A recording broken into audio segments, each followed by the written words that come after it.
Hey Henry. Hey Carol, how you doing? Carol, today I'm doing some reactions after I play a bit. Would you like me to react it to a next video from Batman? Would you like that?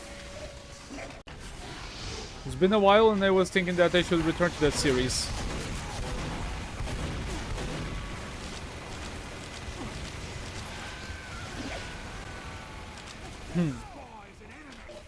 Yeah, you're good. But I recommend you to go watch that because, man, if someone shows up and they want to talk about the Scratch Universe, I feel like talking about it. So I recommend that you watch it. It was an interesting episode. As I stated on the video, the thing that most got me off guard, it was the fact that Kia was way more expressive with his emotions, his facial interaction, you know, like the smiles, laughs, looks. So that was what caught me by surprise the most. I'm dying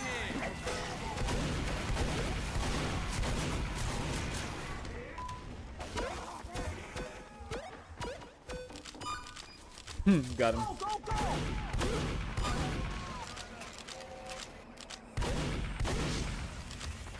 Way to go, Pally.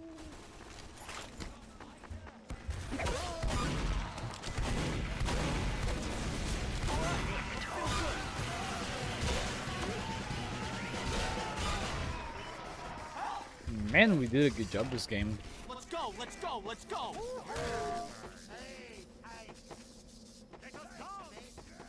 Oh, you're gonna be waiting. Are you gonna be waiting for... Oh, wait. Is your main language Russian, Carol? Because if I remember correctly, there is a channel that translates that series to Russian. Is it your case?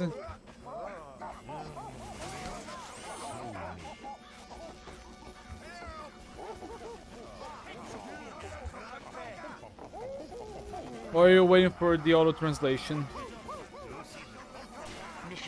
Okay, that's understandable.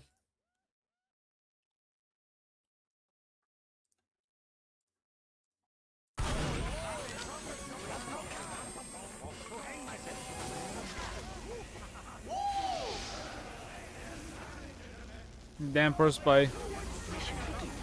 Pro spy. Hey TF2 dude, welcome to the stream. How you doing today?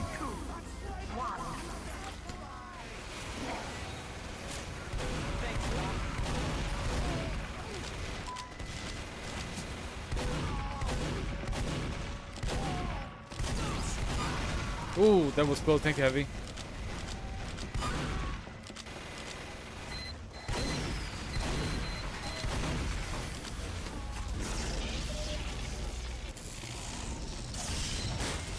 We got him, we got him. Thank you, Medic. Damn, our team is doing good. I am doing great. Can you do some Dr. Nowhere reaction today? Doctor... Yeah. If I remember correctly, I have at least the reacts that I really want to do. There are some TF2 videos that I saved. I want to do Kiro's a Minecraft Batman reaction, so I don't let it go too long before I do that, so then I can do yours. So I think I'll leave the Backrooms reaction for the end, because that's the longest one. We still have about 6-something hours of Backrooms videos on that one video that I wanted to do. But I can do it. Just let me know which one you want to. Like, write it down in the chat, so if when it comes to it, when I roll call you, if you're here, I can do the reaction.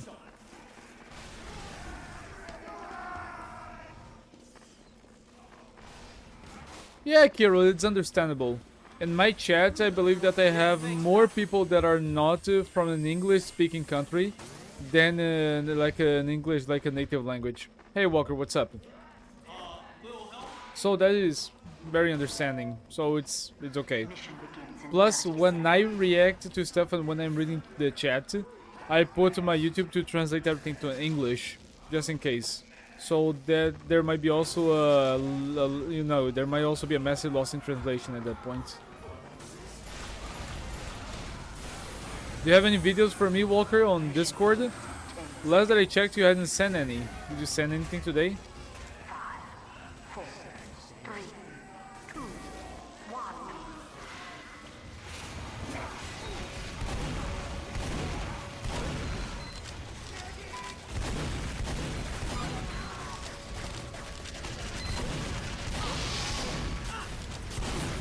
Oh, I'm dead. Yeah, I was dead, damn it. Alright, if you have any, feel free to send it. Also, guys, if you could, what did you guys think of some of the last videos? Some of the last videos, I actually started to edit the brightness of the video on me, so we could have a little bit more of like image quality on that. Was it good for you guys? Did you guys notice it?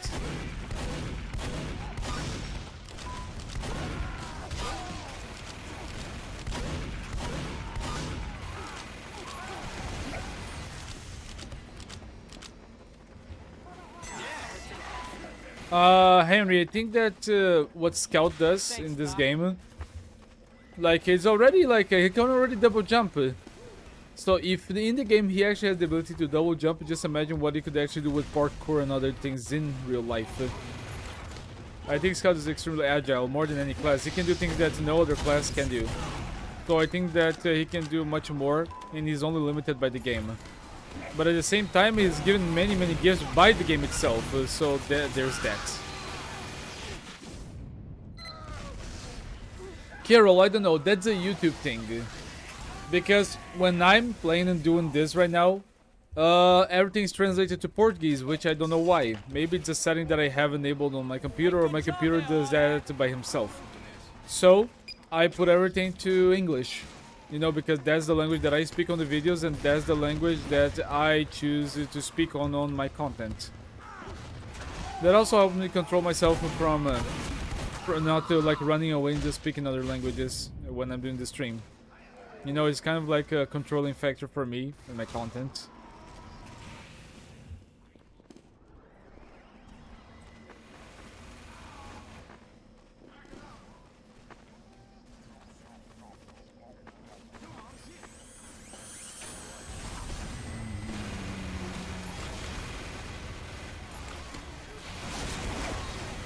I missed that. Thank you, medic.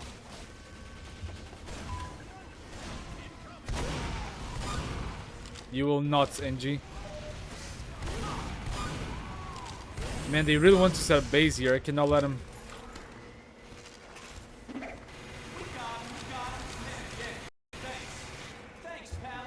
Let's go. Man, I think we saved the team. Nice! Good job, team. But those two medics, they really were gonna try it. No, those two engines, they really were gonna try to set a base here. Oh man, the medic did a good job.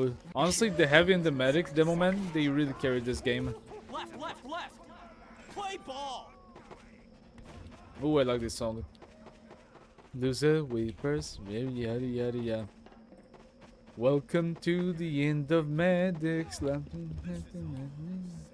Done my time and served my sentence. And watch me kill bind. Feels good, tastes good, must be hacks. Mission begins in 30 seconds. Making it look easy here. You cannot see your comments? Why? Wait, let me check something. No, the comments are supposed to be on. Yeah, they are showing up.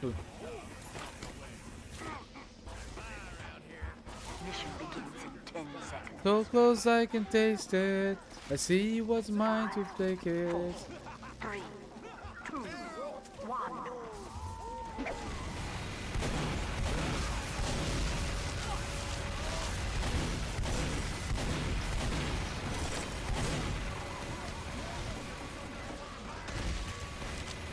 Good job, Pyro. Very good job.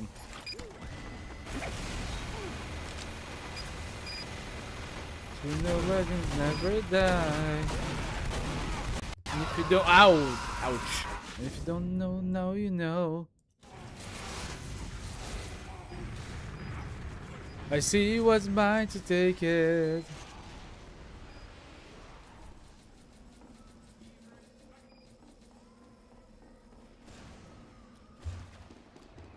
Yeah, but honestly, like Marcia. Oh.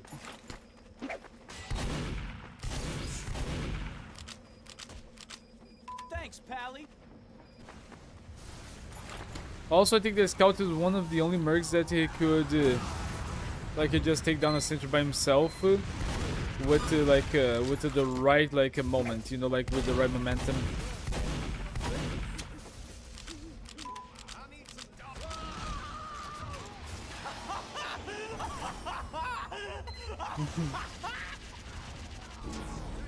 That was funny. That interaction was funny. There's a weaker ow, ow, ow, ow, ow.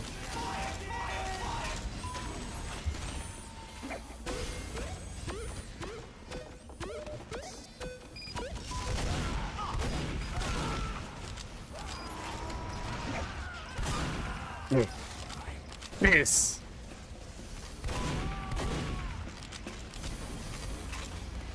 They have a sentry. Yeah, but on the chat, the comments they're sent in their native language. I translate them on my end, not on the stream's end.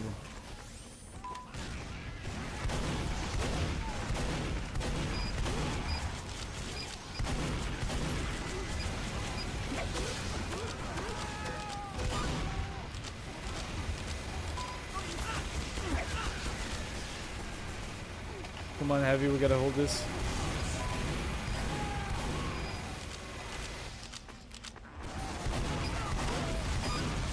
Thanks for the help.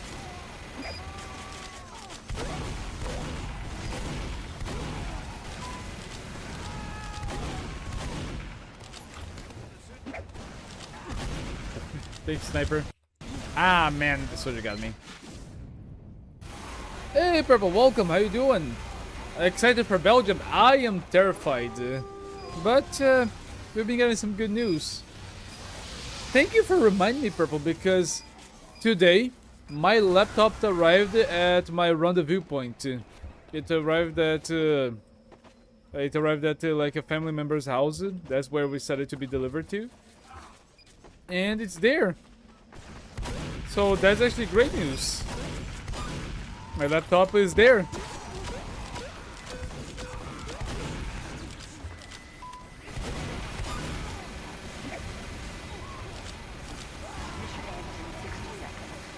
Man, Scout really is annoying on this side of the map.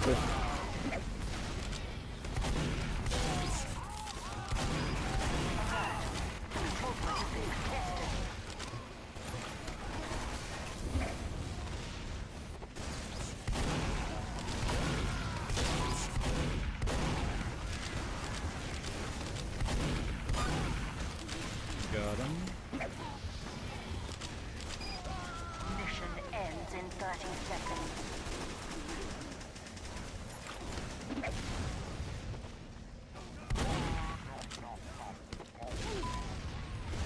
I'm gonna let that Heavy live if he survives. He just wants to enjoy a banana. Ow, ow, ow. Mission ends in 10 seconds.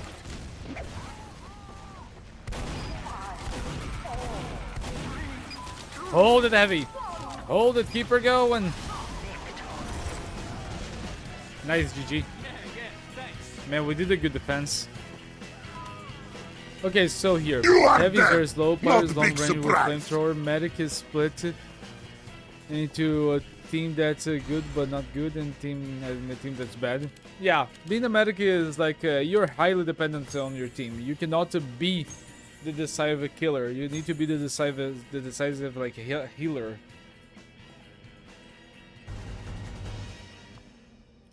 Oh, hey Roldy.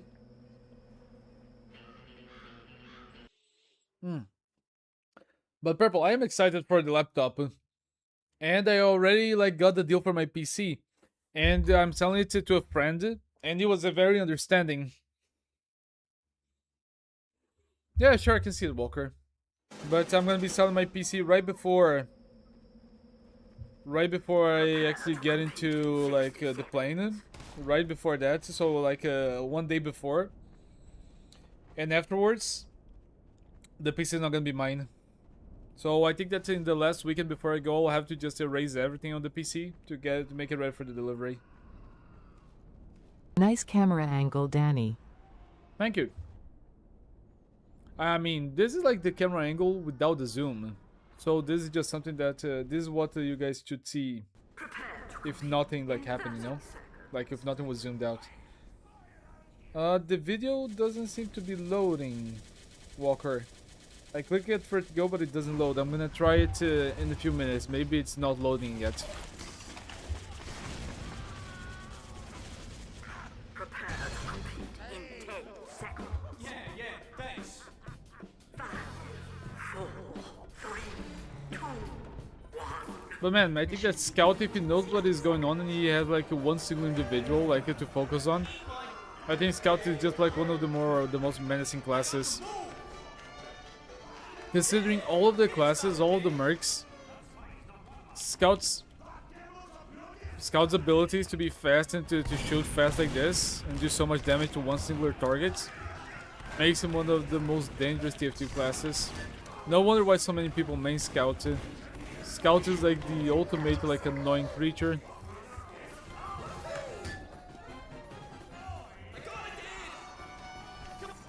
Wait, I'm demo here.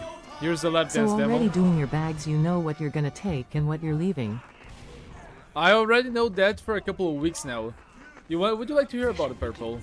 Let me tell you about it. The things that I'm taking for sure. I'm taking my camera. It's the most expensive like piece of gear that I have for my studio, so I'm taking it. I'm taking like every single clip, so you can already consider that I will be taking like cables and other things that I needed to have like all my setup working and like to be connected.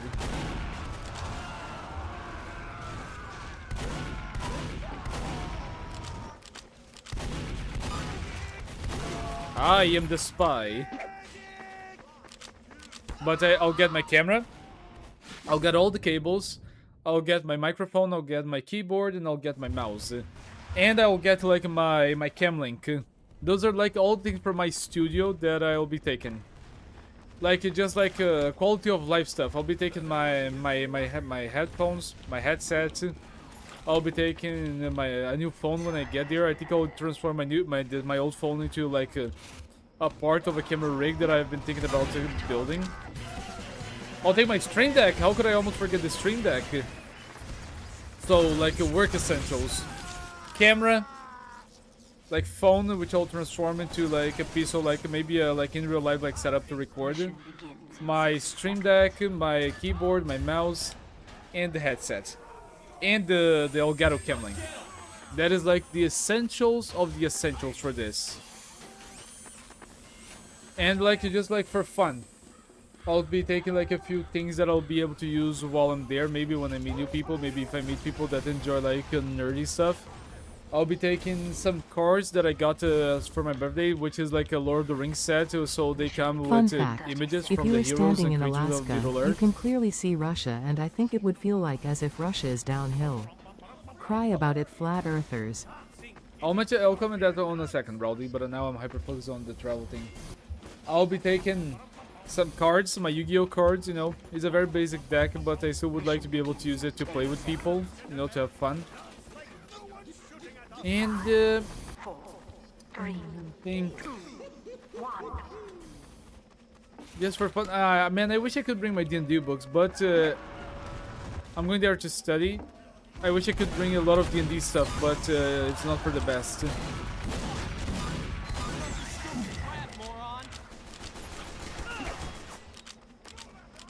Oh, this one. Victory.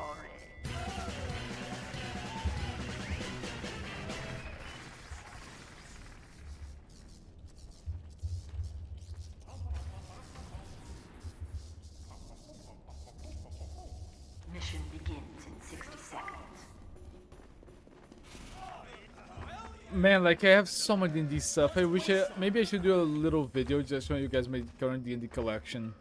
But they're just over 50 miniatures. Many of them are painted by hand. You know, very crude paints. Some of them are very good to like paint jobs.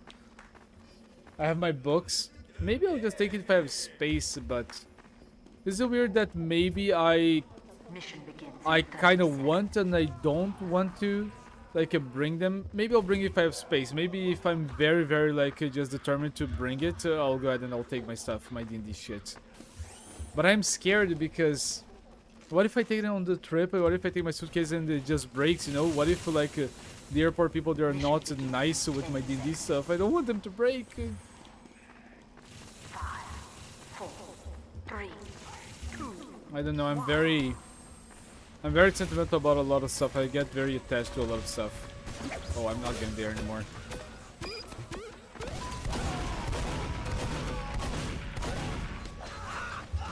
Go, take the demo. Maybe.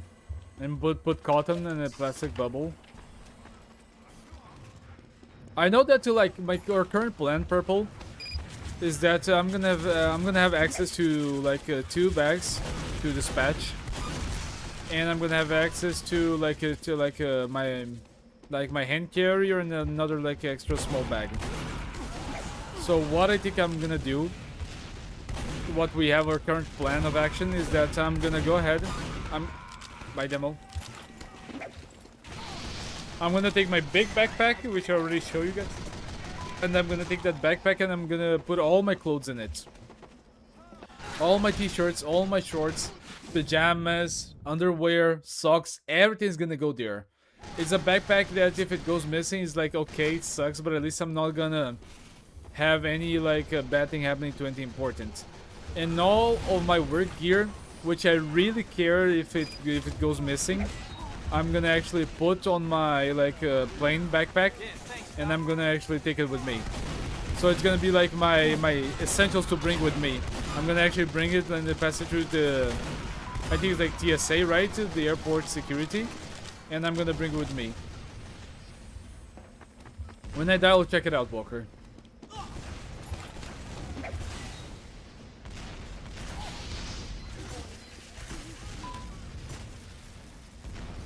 We got him, we got him.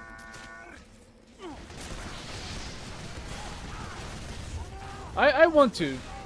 As I said, I had the plans to make a channel called The Fresh Belgium, just so I can document my experience there. Maybe I should even make a YouTube channel with my resume, you know? With my work and with my abilities and stuff that I acquire in college.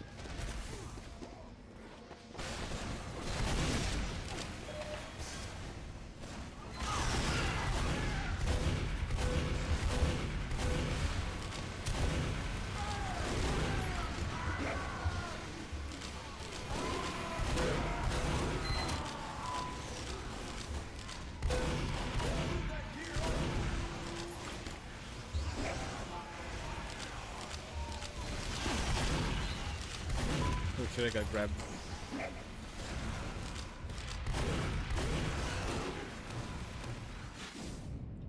Oh, don't worry. All of my pockets on that, they come with like some zippers. And if I have anything important, I will not be carrying on like a zipless coat. They also have an internal pocket, so that's good. Oh yeah, I died. Let me check if the video is loading now. Oh, it is.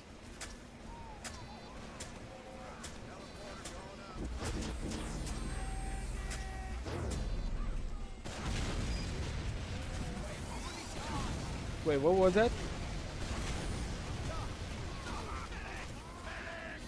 Wait, who says the line is a screamer, right? It couldn't have been Lewis. Was it Lewis?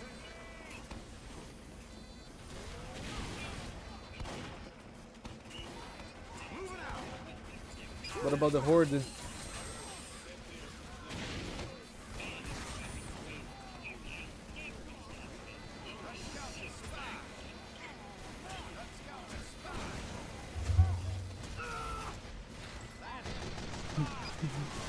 First, thank you.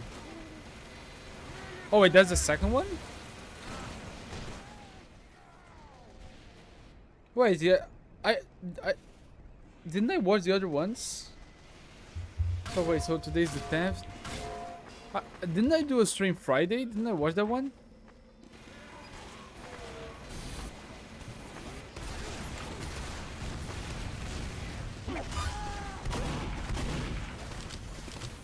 I watched the other ones in a couple couple of depths, just so I don't get kicked because my team noticed that I was AFK.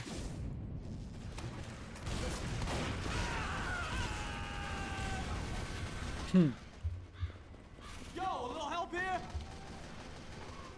Yeah, purple. I know that one thing that I'm gonna have to get there is that I'm gonna have to get some snow boots or some like cold environment shoes, because there it gets really cold. So I will need to watch out for that. Oh, okay, well sometimes on YouTube, that's a YouTube thing, when the chat is too empty, I think they trace it back and they repeat some comments. It just happens if people are too quiet or if people don't interact on the comment section. I don't know why they do that, it's weird.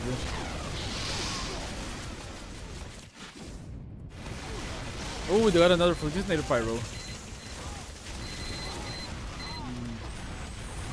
Maybe I'll go Soldier, and I think they are Ubered.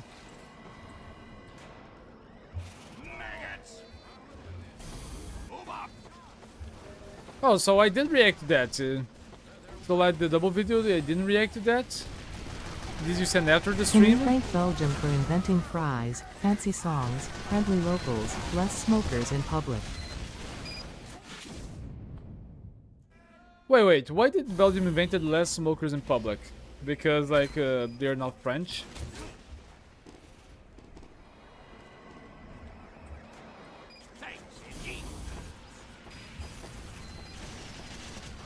I don't think I... Man, one thing that I don't know if I'll do there is driving. I really don't know if I'll ever get to drive in Belgium. I don't know, I just don't see myself having a car in the near future. I really don't. High hopes. Had to have high hopes for a living. Shouldn't come talking, never one in a million. Honestly, for what I remember, there were some decent roads in the place that I went. And for what I saw, in the Google Maps for the city that I'm going, it really feels like a good place. Come on, heavy, help me.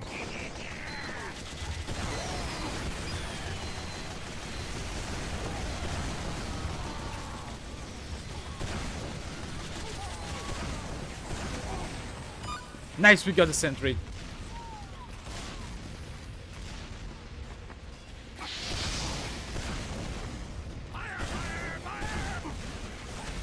Okay, we destroyed the sentries. They're not going to be able to re-advance them so easily. So let's go ahead and try to dominate that.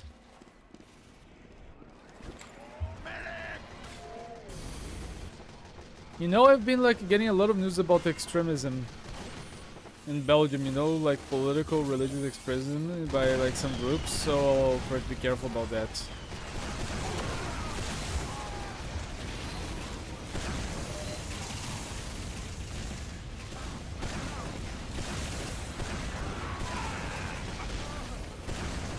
Damn spy! Dude, everyone was in front of me on that. I tried to give 3 shots and they all just jumped right in.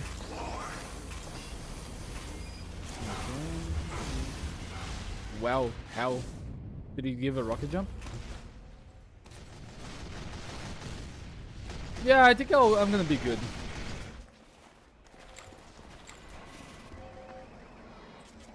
Wait, are people playing more TF2 on the Xbox than they are on Steam. Really? Is that a thing? Can anyone confirm that? Ouch.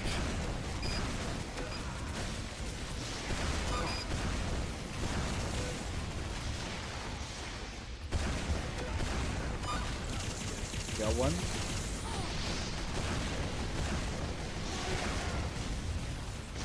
Who's the bastard that is sending all of that our way?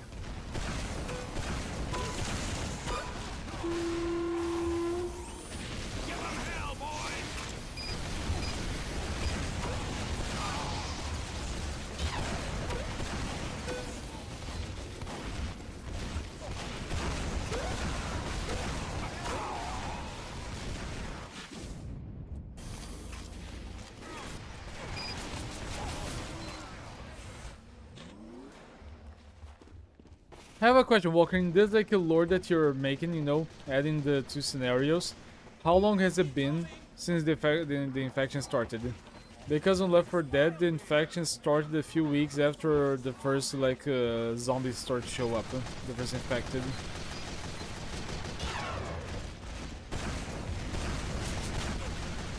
Just like we saw on Left 4 Dead 1, it has been I think 2 weeks since the first outbreak.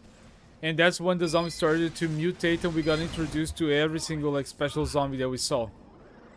We got introduced to the witch, to the smoker, to the hunter, to the tank.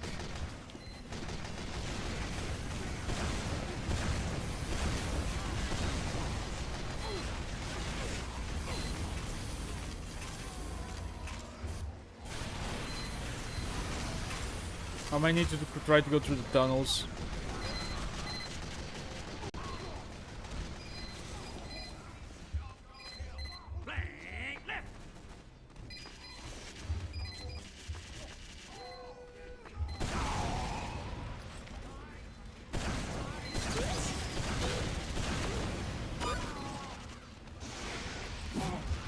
Shit. You're gonna come after me? Yeah, he did. Ooh, good reflect by the pyro. Good job.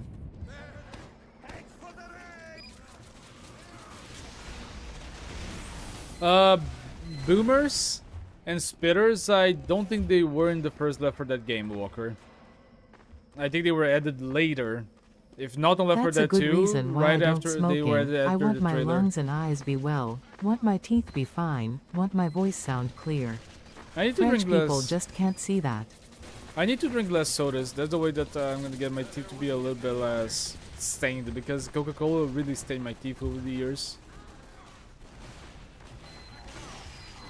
What about pyro?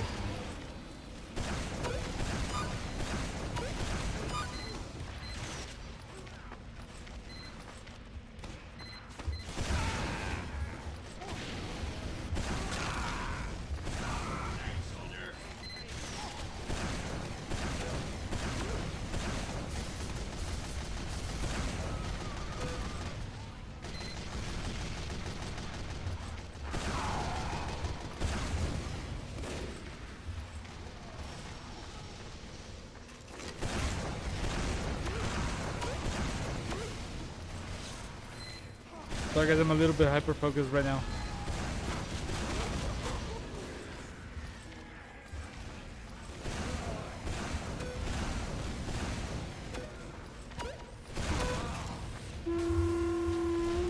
Oh, ah, damn it! I got stuck on the goddamn horn. That's on me. Yeah, Walker, the jockey. Oh yeah, the jockey as well. Jockey, Speeder, and Boomer. They were added.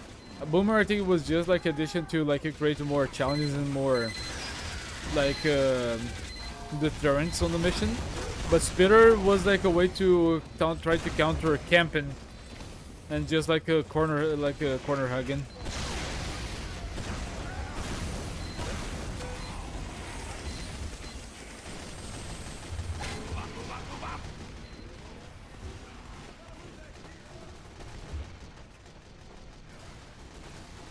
I have no idea, Henry.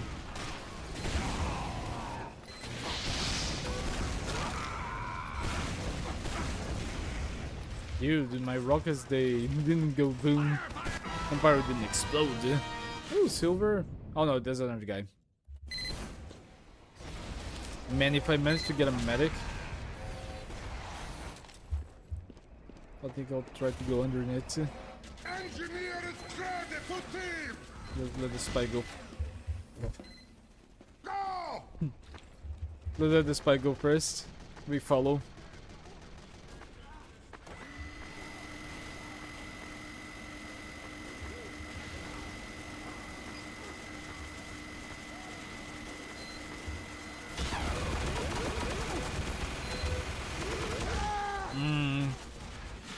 I might need to go demo then with the sticky bomb launcher.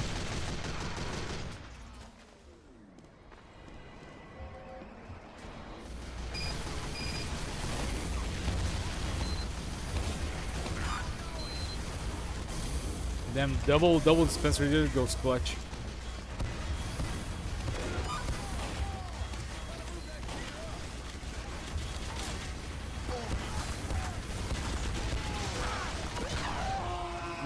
They have got lucky, got crits. Oh boy, Spy, how could you miss that?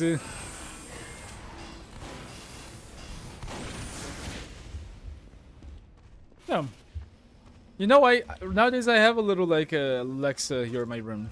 I leave her disconnected because I think sometimes she just like starts to listen in. You know, it's creepy, but they do that. But I think that it's fun to have an Alexa to translate things to you. It's just sad that they're too greedy. You need to pay for so much to get an Alexa, and then you need to pay more for like music and stuff.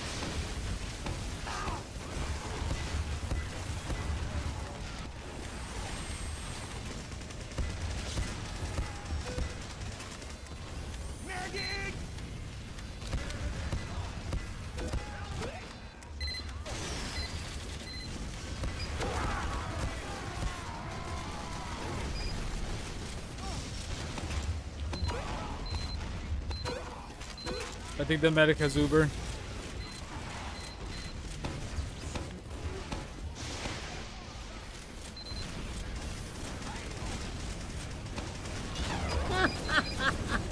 Hello, monkeys! Woo! Hello, how you doing? Ah, man, I thought it was Soup, Roldy. That's like Soup Can's hello.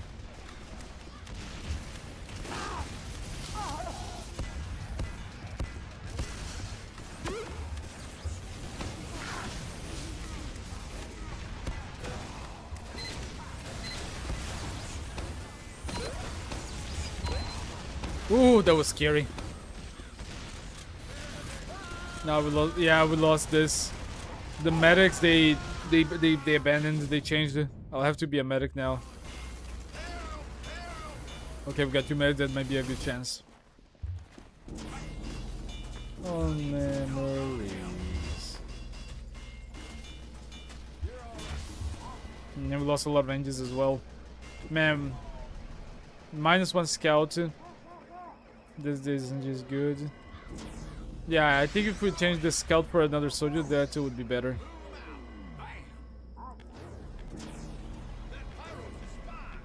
I don't think I know what you're talking about, Walker. What are you referring to?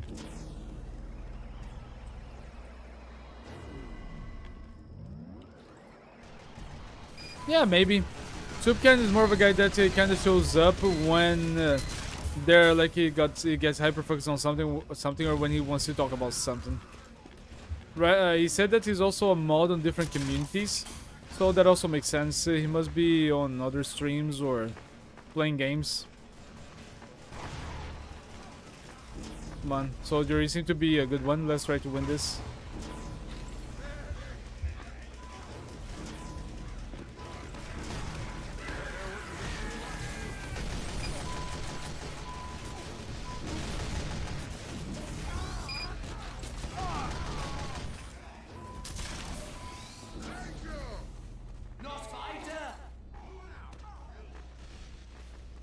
If that pyro finds us, that's gonna be very, very bad.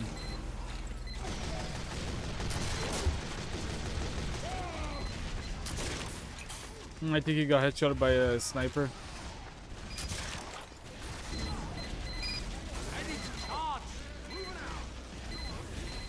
I need to retreat. Damn it! Ah, there goes my Uber. As soon as I said I need to retreat, there goes my Uber. Man, we don't need that. We really need a pyro with a phlogiston.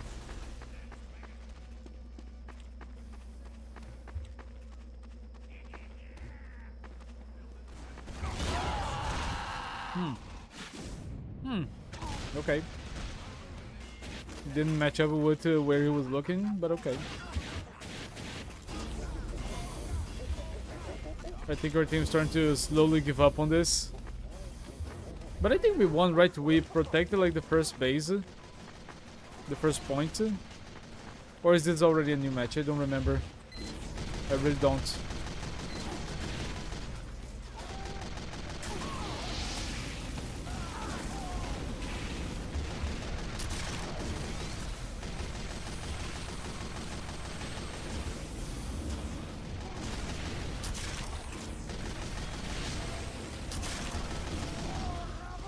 Good job, team.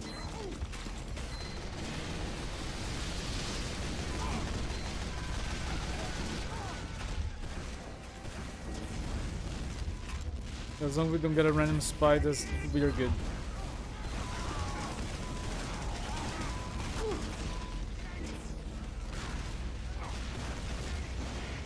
I am caught.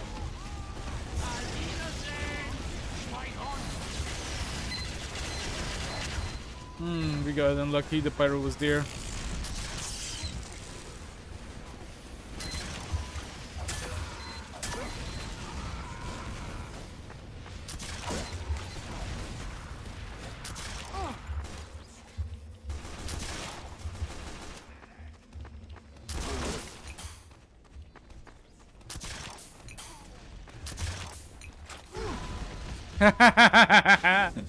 Hey Glitch, how you doing? It's been a little bit. It's been a hot minute. How you doing?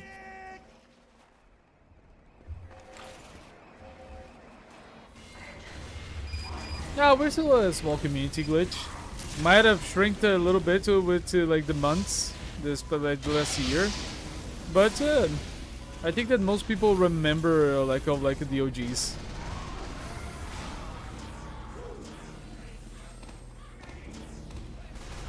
I need another Uber, but I cannot go further.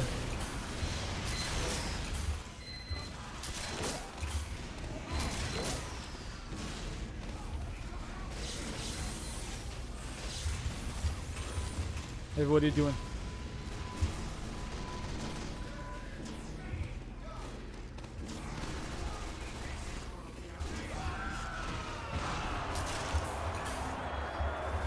Where's the heavy? Is the heavy dead? Where's the heavy?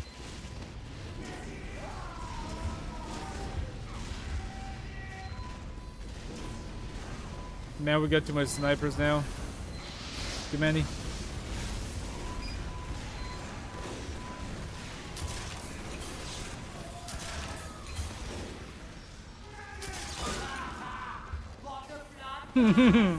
I think it's called the Demoman skill. Wait. Hey, you got a commission? Congratulations, Glitch. That's amazing. Let me place this.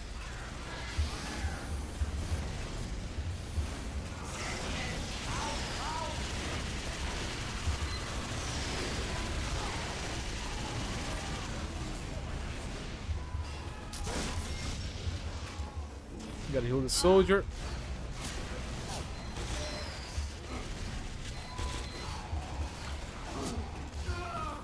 Soldier, how can you lose a 1v1 to an engineer? Even if you had the Widowmaker, man, soldier, you let me down. You let me down right now. Danke, Engineer.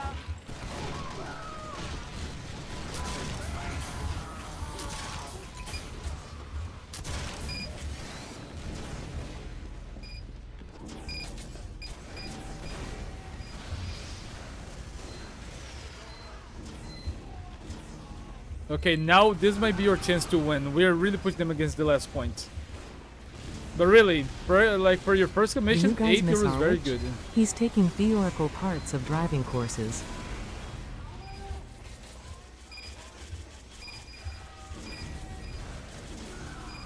I think I'm gonna Uber the Spyro.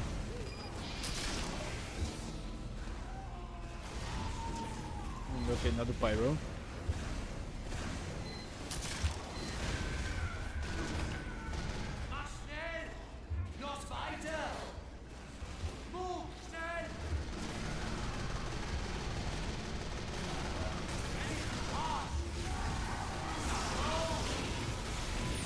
Come on, boys. Come on, boys. We're gonna win. Total annihilation. After 20 minutes, it's finally done. Yes. GG. Man, I feel mighty responsible for this win because I was a medic. Let me tell me more about this. Gotta wait 21 days so the transfer to my wallet made 2 different logos. Yeah, but glitch. Did you give him like the thing before the payment went down? I mean, since it's your first commission, it makes sense that then you might be a little bit more like risky with these trades. But if you already gave him like the style and you already gave it, you gotta wait 21 days. What?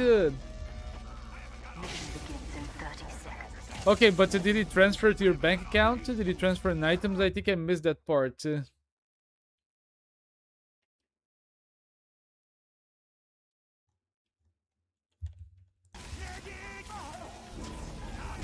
Ah, purple. For like someone like doing the first commission, you can do a lot.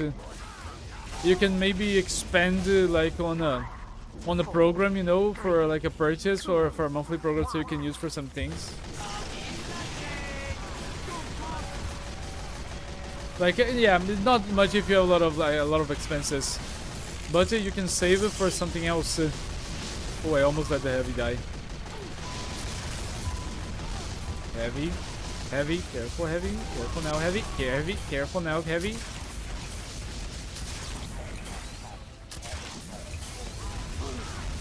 I need to, ooh, ouch. I need to run.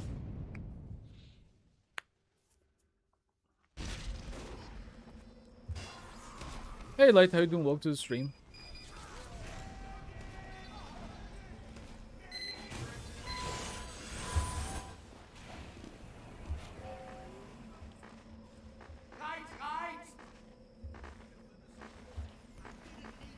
Yeah, Walker.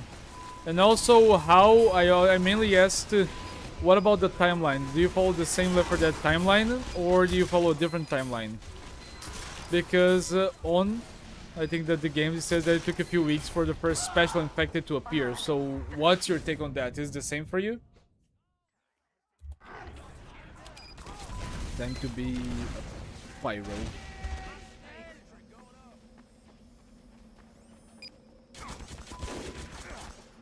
Ah, come on, Glitch. I'm honored. And honestly, I'm in a situation that I'm gonna have to live paycheck to paycheck. But it's your first commission. I wouldn't be able to accept that in a way. You should save it. Maybe even if it is like small, you should maybe save it for a rainy day. Mission begins in 60 seconds. As much as it pains my heart to say no to commissions, no, not commissions, sorry, to donations, it's your first one. You should like keep for yourself. You should like save it.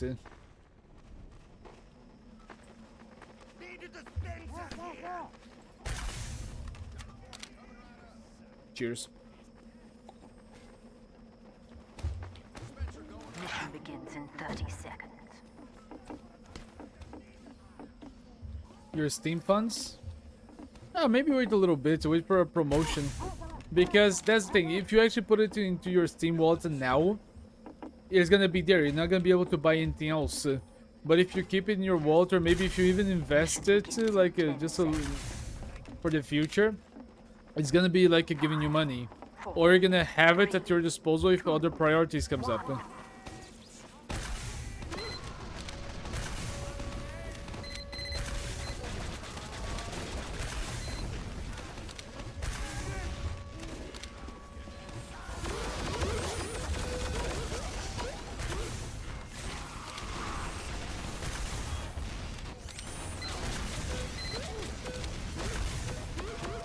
Man, I actually ducked in real life.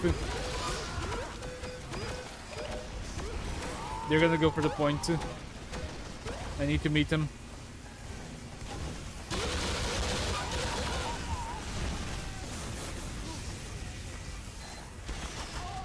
They have a sentry down there. That's not good.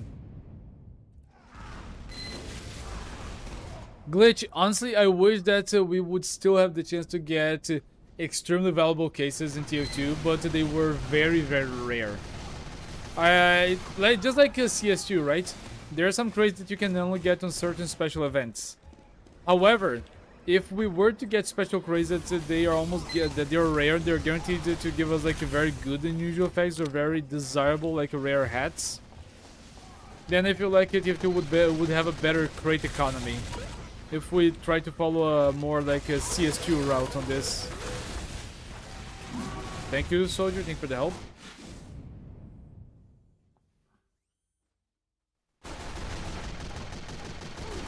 It depends, bro. Doesn't Lithuania you guys have serious like a military enrollment? Are you obligated to do it?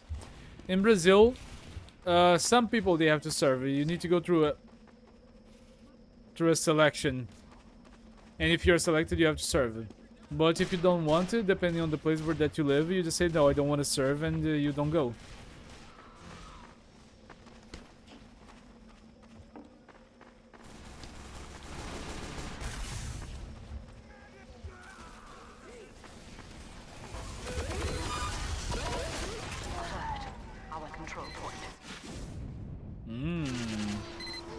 Let's go. Challenge accepted. So that's it, Roldy. When he makes 18, he's gonna have to serve. What do you mean then? I don't know. So you don't know the We have better military service, but it's obviously not optional. Good job by the scouts.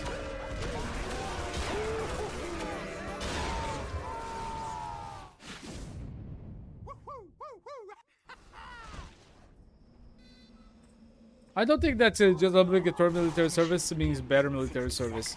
I know that a lot of countries they impose like obligatory service, but I just don't know what's the quality of that and what's the risk.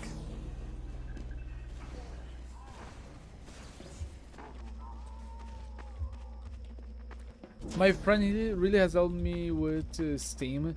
He gave me money to buy my dream games. He bought me that commission. He decided to use the first one as his Steam profile and the second one on his Discord profile picture. I wouldn't have been able to be friends with you on Steam without him. I wouldn't have CS2 Prime without him. Oh, so it's a close friend that got your commission, and then yeah, that makes it a way more like trust fund friend, you know, to get that commission from and let him pay later. So honestly, yeah, you have a very good friend. Honestly, Purple, it would depend because if you try to follow career, maybe. I don't think that they allow any teenager to be a sniper just like that unless he shows extreme like marksman skills, you know.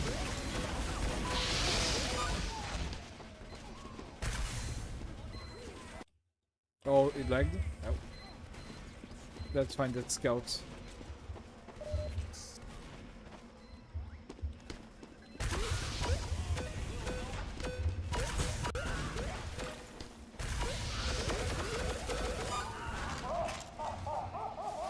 Well, we paid revenge to the point that he captured. Wait, they have another scout? Alert. The control point is being captured. Time has been added.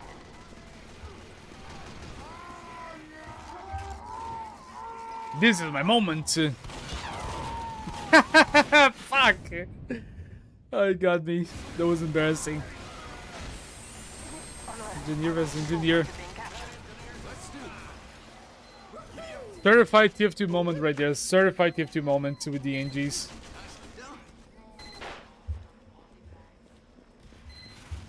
Still trying out to find out how to actually communicate.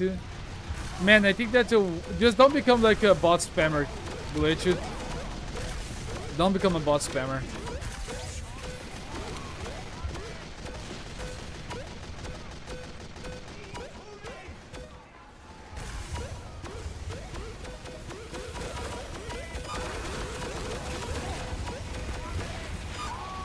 For me, no, like don't become a bot spammer with art. I'm not Glitch. I'm not saying that you can comment as much as you want, but I'm just saying don't become a bot spammer when it comes to art commissions.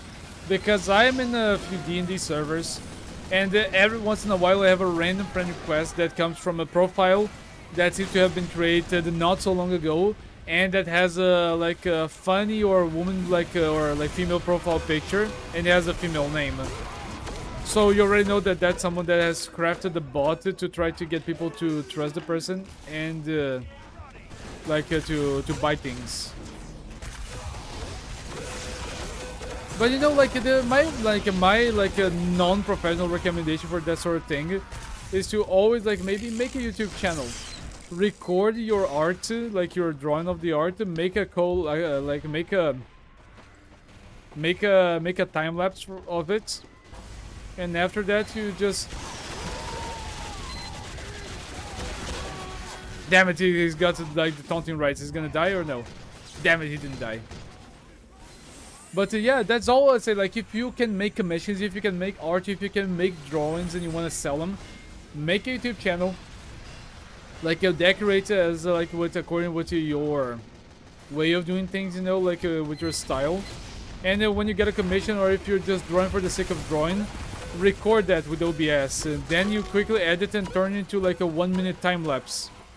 Or maybe a 20-second time lapse, and just say that a commission's opened. Oh, I'm doing this. Oh, finishing a commission for for a fan or something like that. You know,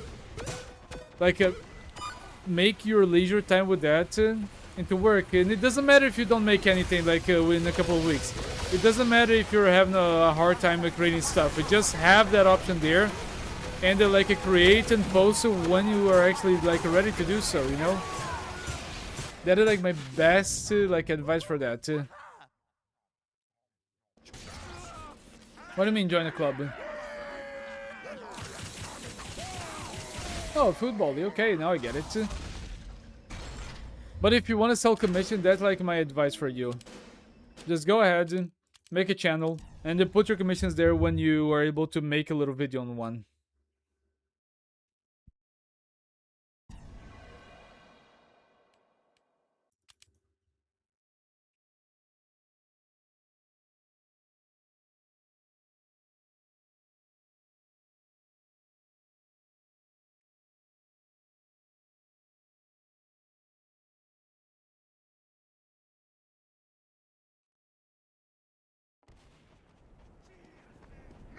Mission begins in 10 seconds.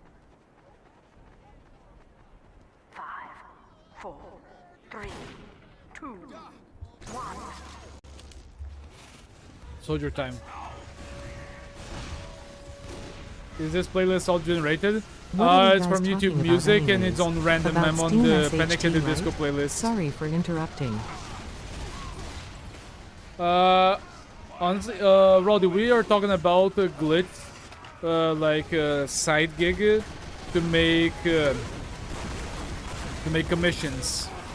He does it as a hobby, and he's just got his first commission, his first paid commission.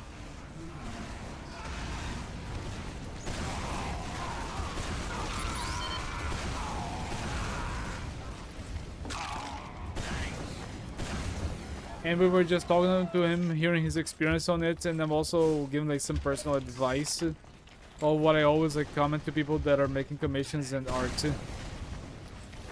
That's the topic that we're talking about.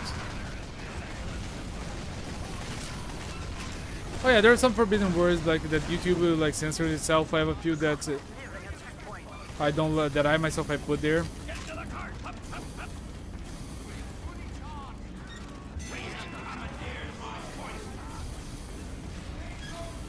Hey Saul, how you doing? Welcome.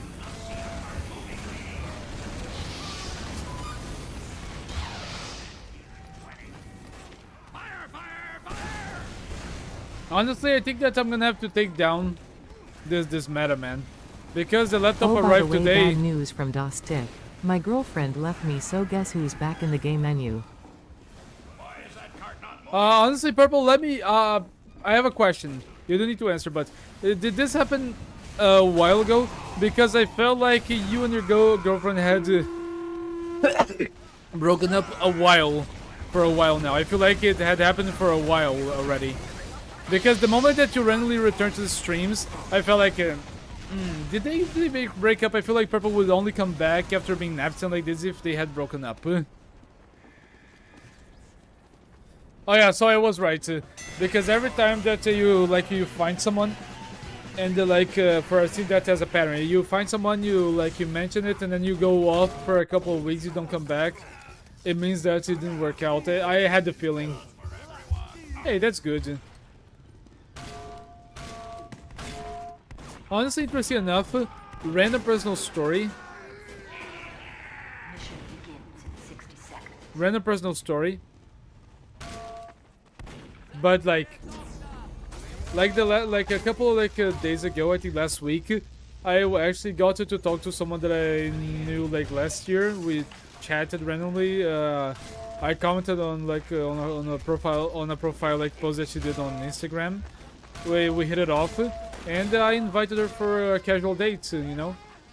And in the end, she said, "Yeah, nah, I don't think it's my thing right now," and it's okay.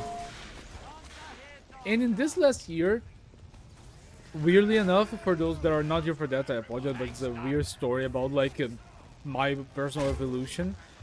But I feel proud of myself for being able to just spy. What are you doing? Spy. 4, 3, 2, 1. I thought he was gonna do the same thing with me. I was scared for a second. But yeah, I was chill with it, you know, because last year or at least over a year ago, I had something that I went out with someone. It didn't work out, and I think that the person was a little bit misleading and rude about it in the end, you know, about not working it out. And this last year, I talked to more people. And out of the 3 people that I talked to this year about maybe going on a date or trying something out, you know, seeing if something was gonna happen, 2 of them I was rejected, and another one we had a very a casual and honest talk about our objectives in life, and we just saw that we were too different, and it was okay. So it's from the last 3 times that I tried or got interested in someone, they said either no, or we just saw that we were not a match. And the crazy part is that I was okay. Maybe I got bummed out for one day, but I was okay. And that is crazy, because if you had any romantic disappointments in your teenage years, it happens. If you went through a breakup that you actually cared about someone, and for a while you were scared to go back and try, you know, to go back to the dating markets. Being this okay with being rejected, it's different, it's new, and you feel pride of yourself. You feel proudful that you're just able to risk it, and that you're okay that it doesn't work out. Yeah, Purple, that's the thing. And I think that for me, this might be to my own demise, but for me, do you speak Spanish? Yeah. Yeah, I am able to speak Spanish and understand Spanish, but I'm not fluent. But it's really, really weird, you know. But it's cool. It's you see that you evolved. I'm not that afraid of rejection anymore, you know. Or at least if I see that I got interested in someone and we are being kind of flirty, I am not afraid to go up to them and say, "Hey, would you like to go out on a date? I think it could be cool." So that is very nice for me. But that is cool. So you got me. I was trying to get a sentry. Yeah, it's exactly. It's you know that situation that hurted you so much that you got bummed out, that you got sad, that really, really marked you through a certain stage of your life. You're not you're not letting that happen so soon again. You're okay. Oh, sorry, medic. So that's a nice evolution for myself. Thank you for the base NG. Oh shit, Ed. Good shot, sniper. Hey Jeremy, how you doing? Welcome. But about the laptop meta, man, I think my meta for this was to like I let this meta here for when I actually bought the laptop there. Initially I thought I was gonna buy it there, but later in life, a couple weeks later, a couple weeks ago actually, we bought a laptop from the contact that my college gave me. It was recommended to buy before the time. But I'm very thankful to everyone that helped, everyone that watched the videos, because my whole YouTube AdSense basically went towards that objective. Thank you everyone that contributed. So now I think I'm gonna be outside of the meta. Yo, then I searched some laptops for college and some Reddit guys said that the Surface laptop are good. The Surface Pro 850? No, but I already bought it, Glitch. I bought a Lenovo Log something like that was 2,000 euros. 2,050, no, 2,049 to be entirely specific about it. 2,049.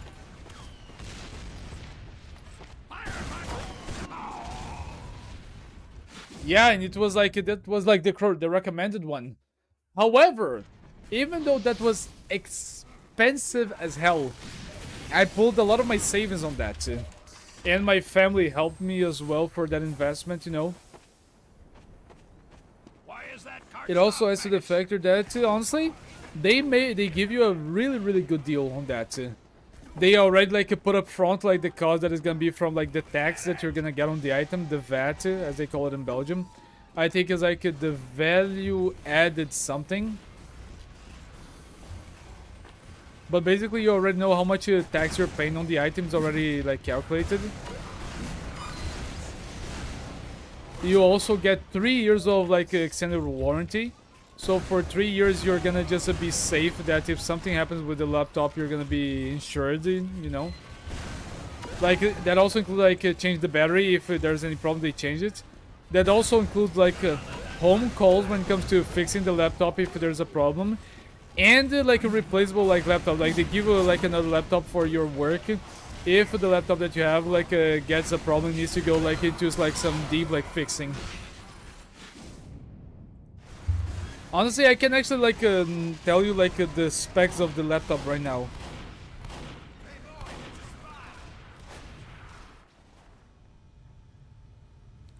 So, look, it's a Lenovo Model LOQ 15A HP11. Operation system Windows 11 Home. CPU Ryzen 7 250. RAM 32 gigabytes. GPU RTX 5060. 8 gigs. Storage 1 terabyte. Display 15.3 inches. Keyboard like is the one that I like is QWERTY. Numeric keypad, yes. Webcam, yes. Wi-Fi 6E. So what is no, I haven't reacted already, Jeremy. Honestly, I think I might go to the reactions in 20 minutes. We have a few reactions to get through, so I might just play for another 20 minutes and I go to the reactions.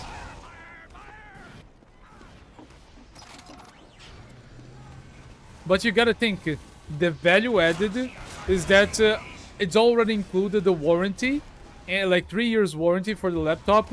Like I already got a service for people to fix my laptop if there's a problem, and I got a replacement like if I need to send them like to be deep cleaned, you know, like or to be fixed. So that is already a big change. Honestly, like that laptop is very good. I think that it can hold games, but it's built to hold some heavy programs for animation, editing, coding, and like big projects. So that's like the biggest thing on that.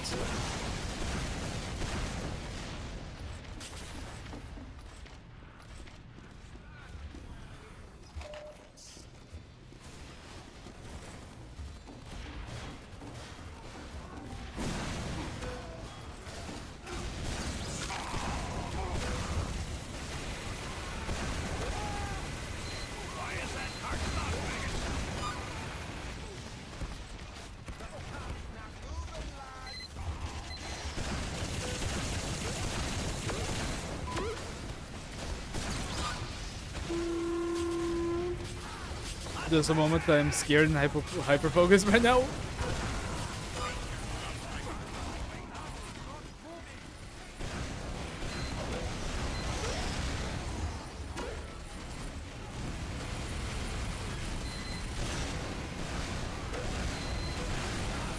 Nice! This might be your final push.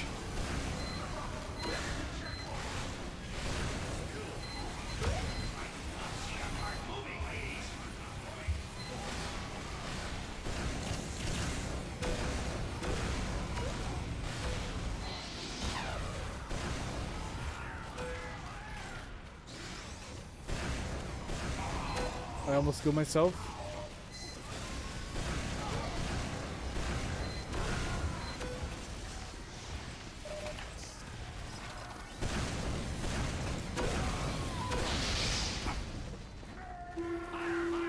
Sorry for silence.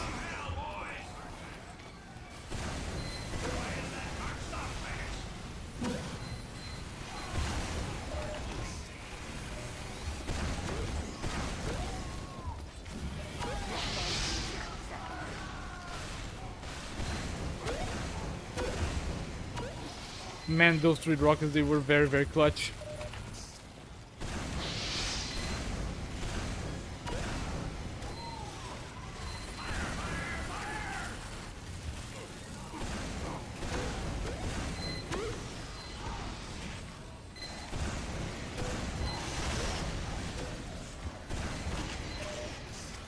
Ludwig is...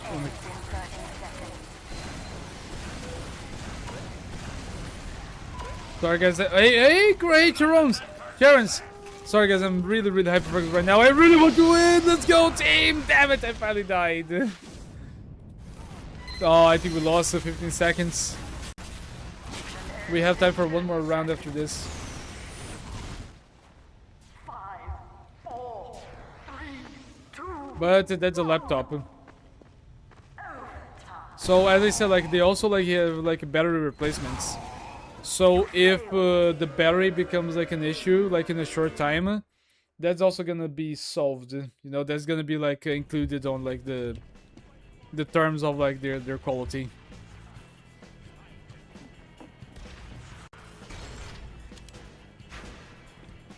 What do you mean the sound alerts? Wait, you said a message didn't go? Did I speak over it? Oh yeah, I saw you mentioned that if you're sitting in Alaska, you can clearly see Russia. You did the same thing with Morocco and Spain, right? Hey, Info, how you doing? It has been what, over a month and a half? Oh wait, I was in the main. I'm so sorry. I forgot to put back in the game. I completely forgot about that. Oh, it's because I was in the main. The message they were not playing because like the main it was. Ah man, I'm stupid. Sorry, I was so hyper focused the game that I didn't notice that I hadn't changed back to the other one.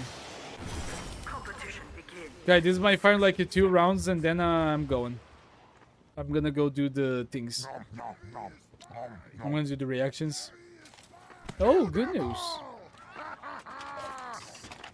It's because I don't have like the text messages like work on my main camera, like this, and my reaction like tab. I only have it work on this one. But go ahead, Info. What is the good news? And what most likely are the bad news? Tell us.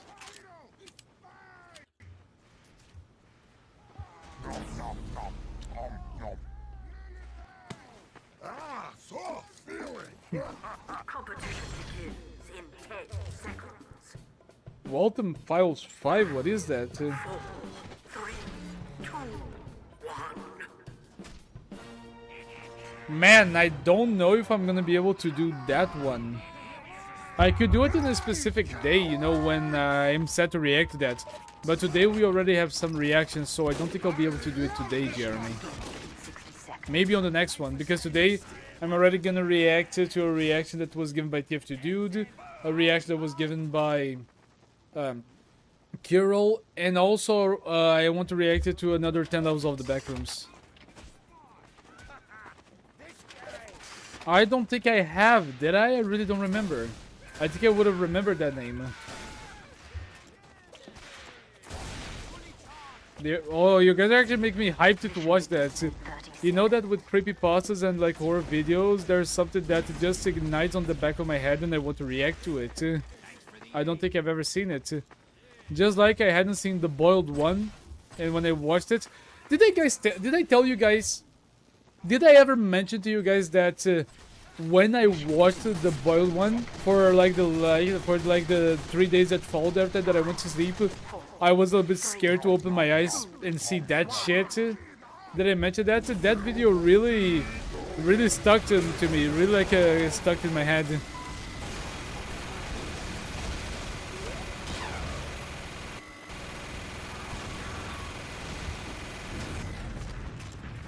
Thank you, medic.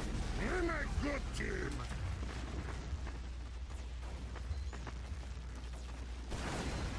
I'll be able to read your comment in a second, info. Just let me die.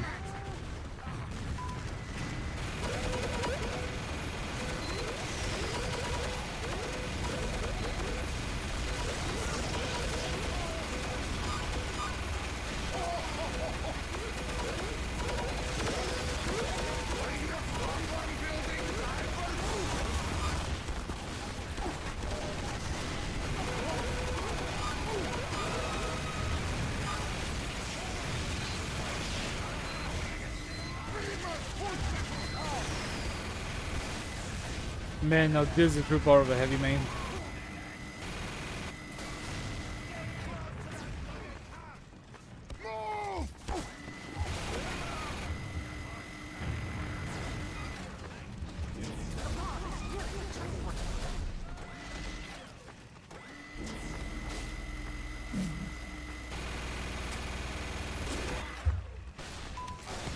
Okay, info says, I finally got a job in my dream field. Let's fucking go, man! Congratulations, info!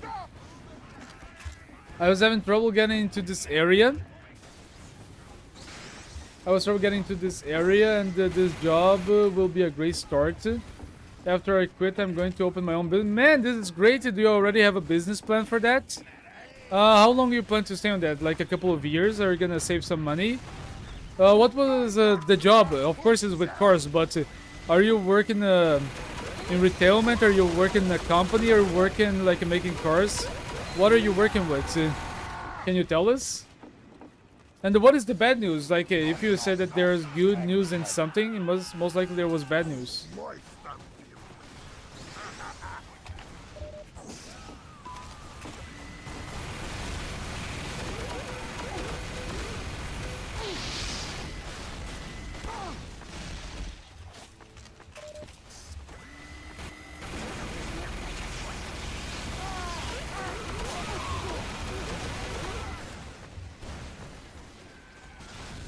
Medic's a problem right now.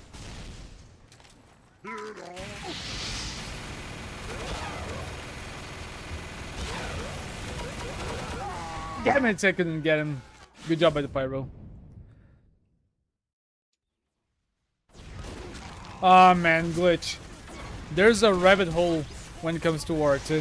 If it comes to a moment that you really want to make a lot of money and you need the money, adult animations, they get you really quick. It's sad, but it's true. I have a friend that works with adult art commissions, and it's like a furry art, like just adult plus 18 type of animations and shit like that. So it's sad, but it pays the bills, especially like for people that work like in dollars. It's like with one commission that you would get maybe, let's say you would get 20 to 50 bucks in your currency. If you make it into someone else's currency, you get 5 times as that for the same work. Or if you make something simpler, you get the same amount that you usually get paid, but for less work. It's crazy. I enjoyed the back office sales area of the real estate sector. Man! So it's not with cars? Wait. If I really thought that one day you were gonna want to work with cars, not real estate. That's, if you mentioned to me before and I forgot, I apologize, but that's a big surprise hearing from you now. But congratulations, man. I'm very happy for you. For so long you spoke about you being scared about the future, having doubts and such, not think that you had good chances. But right now you just got a job. Just to learn as much as you can from that, really. Just do your best, man.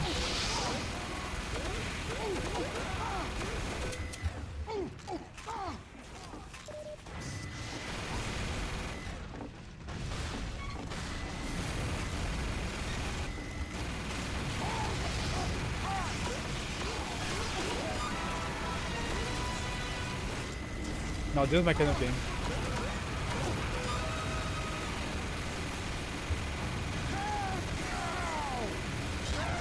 Spike. Oof, don't want to go there, really? Man, I think that a lot of people never want to go to the adult animation section. But, that Heavy saw some shit. But it pays the bills, man. But you said you wanted to do it as a hobby, right? So if you want to do it as a hobby, I don't think you're gonna actually get in there. It only goes for people that really want to work with, like, with art. They go, they do a college or something about it. And then, like, they cannot leave. That's what they have to work with. Oh, I believe that, Purple. I believe. You're, like, the only person here that I can think of that would, like, just openly admit that you would go to those sections, you know? Maybe Soup can. Maybe Soup. But you, 100%.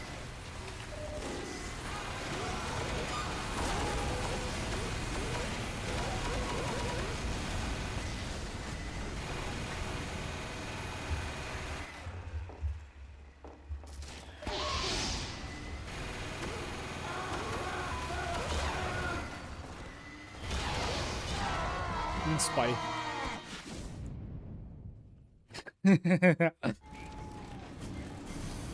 I don't know why, but this is Heavy. He really feels like he's hiding something, man.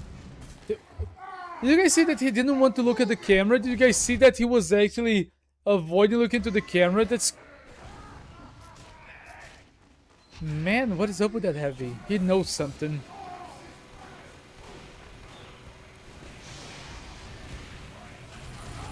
Yeah, okay, I understand this. So just for consumption, not for business. I get it.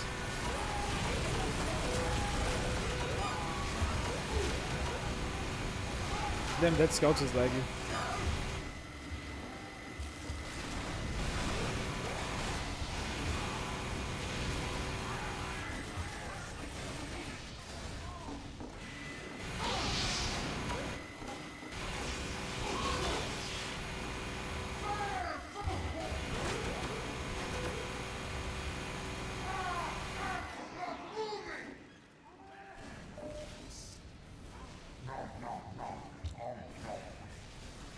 He knows of the fourth wall. Man, imagine like a character that knows of the fourth wall, but he's just shy or he doesn't like to be watched. Hey, no problem, Info. Goodbye. Have a good one. Have a good luck with your new job, and I hope everything goes well. Nice.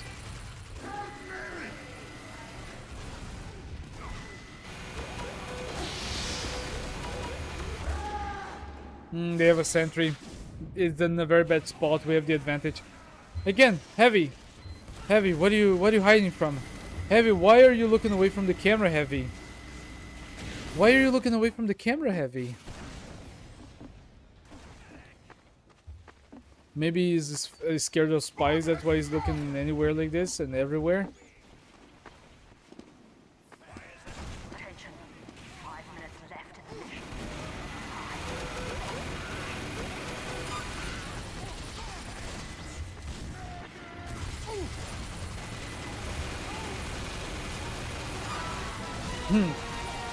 Spies. Bloody useless. I do not forget.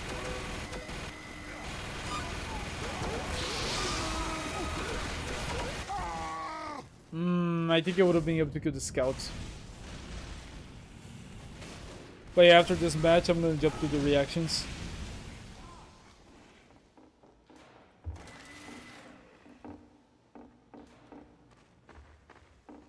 You know, Titanfall is a game that for me fell into obscurity. I remember when people like were reviewing the game when it came out, But I really don't remember anything about the game, and I don't see people playing Titanfall anymore. Is it still a thing?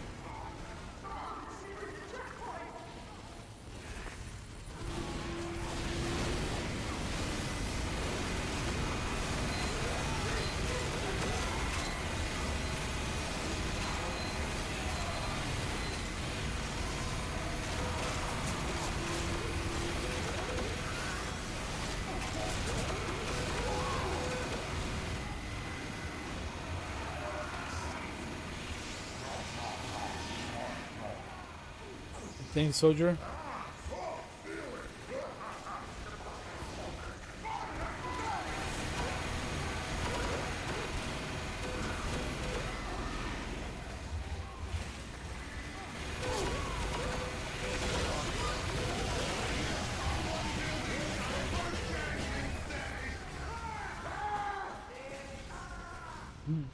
Peak TF2 comedy. Yeah, but as I said, right now, closing TF2, closing the music, and let's go ahead and do some reactions. As I said, I'm gonna leave the reaction that I want to personally do, the Backrooms one, my personal pick for the end of the stream. So right now, I'm gonna first go to Kiro's like a reaction suggestion. Kiro, are you there? If you're there, I'm gonna react to yours. You're the first one to come to the stream to ask, and you've been asking for a couple of streams now, so you got the priority on this.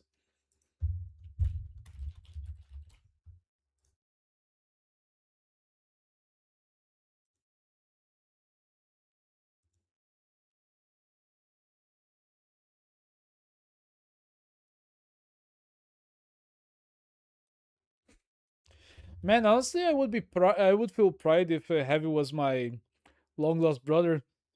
He fucking just escaped Soviet Russia, saved his family, like lived in isolation with them, hunting bears to be able to feed them, became a mercenary to feed them and to keep them safe from people that would be chasing them.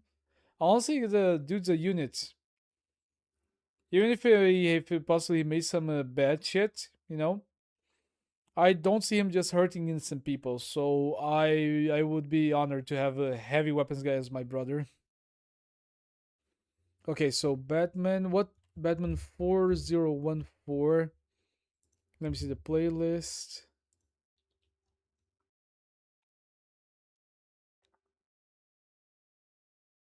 Batworld canon timeline.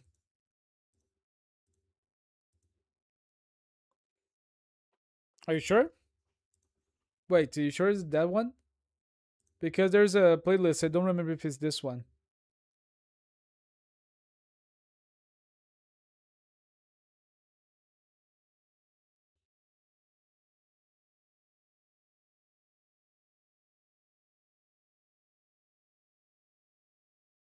Oh, found it. Main story. Got it. Redline found it.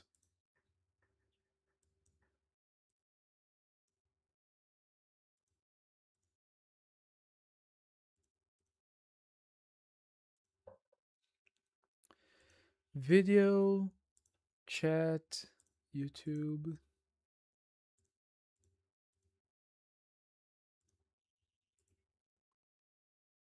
All right. Let me better position myself on this. And to be about here. Maybe turn the camera a little bit this way so I'm more.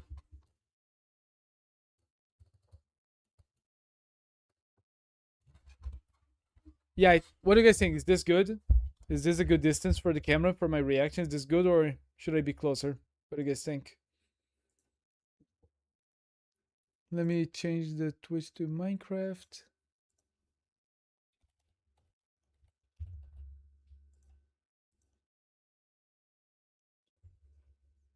This is a 10-minute video.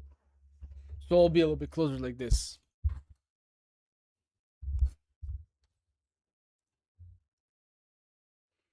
Ah, man, I think that's the last video. They were very basic. I might miss a name or two, but I still got the most important part right now. Guy had his father killed. His mother was injured. He became like this elite guy trying to find vengeance. He has a girlfriend. He found a guy. He kicked his ass. He kicked like also his girlfriend's like ass, like the bad guy's girlfriend. But in the end, he didn't kill him because he didn't want to traumatize the kid like he was traumatized. He didn't want to take away someone's father. And now he was basically put on under the wing of a ninja that trained him. You know, that's mostly what I remember.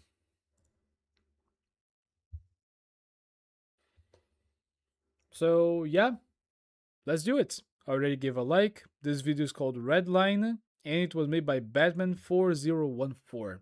So let's do it. Suspect is fade, gang found dead.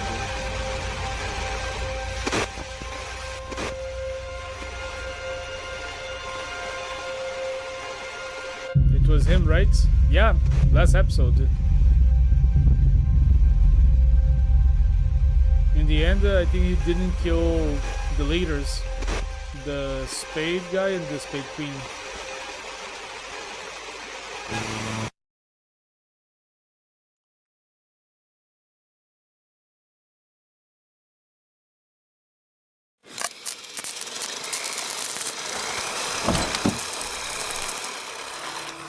I don't know if that's the case, but that looks like a reference to Dead Rising.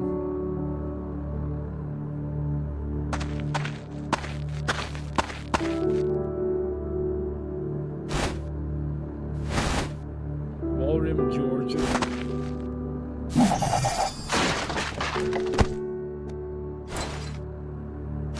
Interesting. Now you got a weapon that comes back to him once he tosses it. I think that this is the... Oh, maybe it was wrong. J. Scott Lees. Isn't that the guy that basically rescued George and, you know, kept him safe afterwards?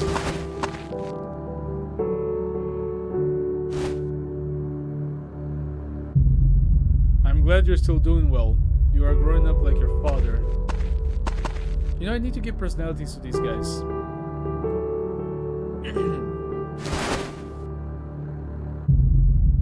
Your father helped me a lot, and I wanted to help him too.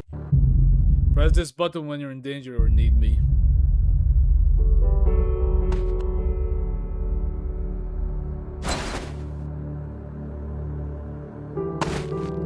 Impressive that he just gave him that now.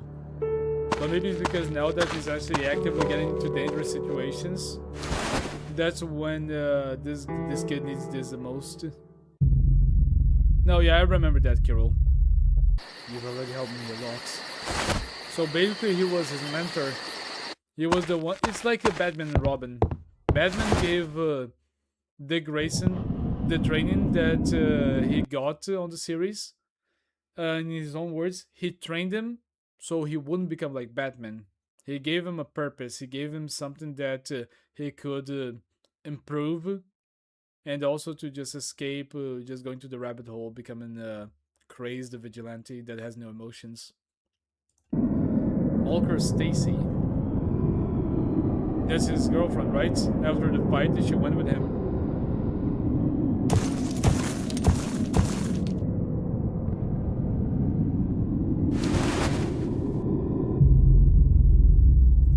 There will be a big word this time. I need you. Don't say no again. Please come with me. Maybe I am wrong. Maybe this is not the girl from the last time.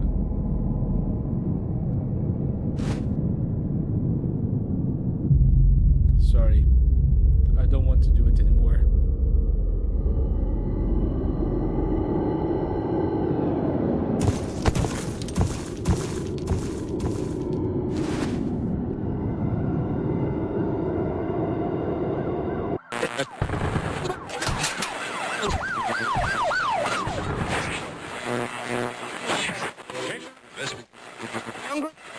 Bad sign.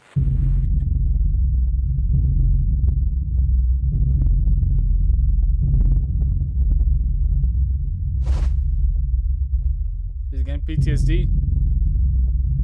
No one's going to die now. So basically, it's going through the change that Green Arrow went into the TV series. He went from okay, I gotta kill the responsible for this, I gotta kill the bad people, to we cannot kill, but we are just like that. So he's gonna go to this gang fight or this event or whatever's going on, but he's not gonna kill people anymore.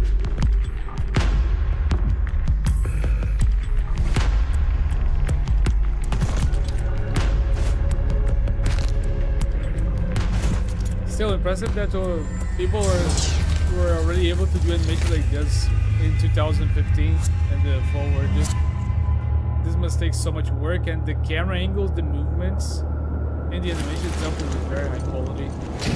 Kind of remind me, I think it was the Hypixels animations, you know, for the game modes and stuff.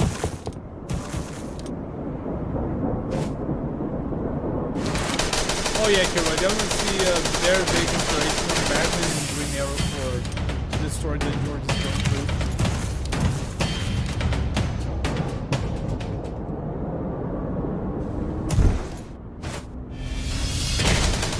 Yep. Ooh, we got to the TF2 bomb sound effect, like with the bat. Nice.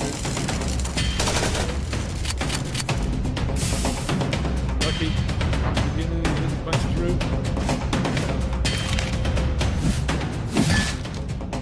Bring it back, baby. Come back, baby. Come on, bud. Okay, so he didn't have a device that would make the bat go back to him as a junior, but he trained for that.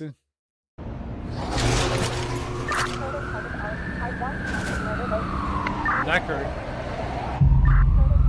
Or lacquer.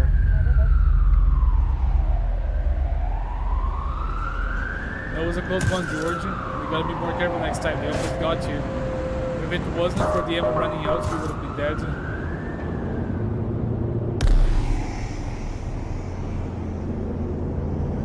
Someone escaped or saw him.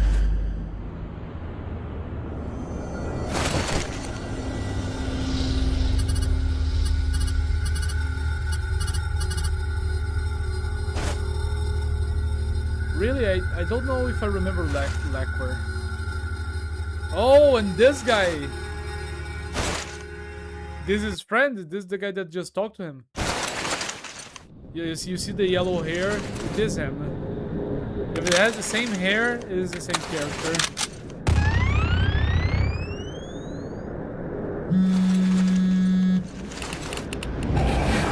Honestly, like right now, how can you do that? How can you go on a vigilante mission and you cannot just put your phone on complete silence? How can you actually put it to vibrate? And who's calling you right now this time?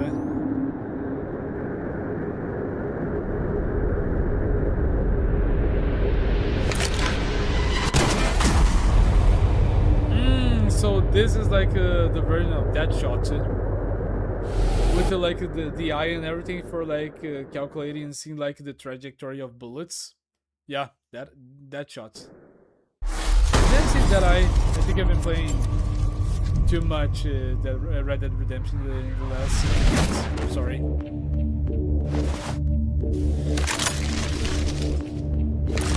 So he was there with the child. Okay, I get it now.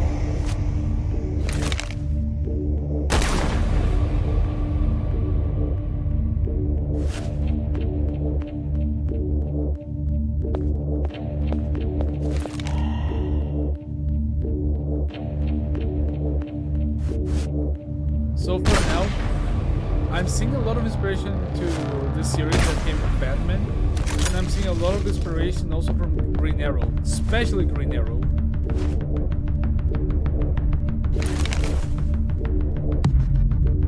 Don't disturb me.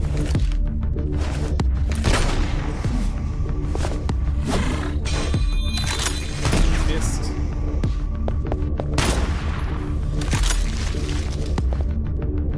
Right now. Oh, so he does have an item that brings the bat back. Yeah, I'm starting to go crazy with this. But we do gotta see how many shots he has. I hope he's counting because I already lost count.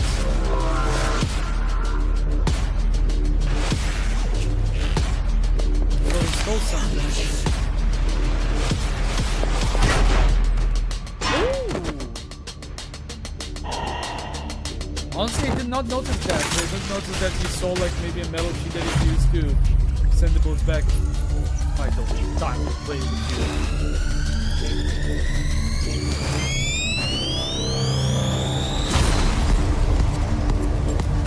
Honestly, that would be a fire game. And that is a reference to... Wait, let me check real quick. When did this video came out? 6 years ago. Because like that thing of tossing the coin, shooting the coin to reflect the laser, really reminds me the Bad Batch. There is a scene that the sniper, Crosshair, he does that. Is that a reference to Star Wars the Bad Batch, or is it from somewhere else?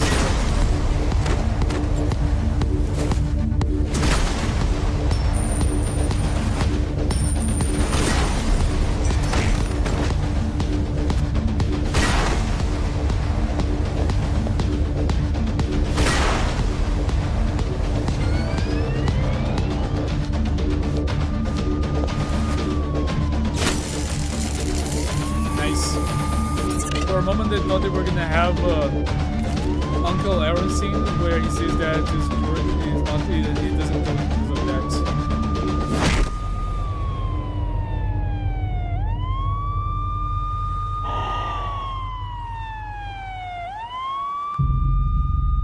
He's not from LKS.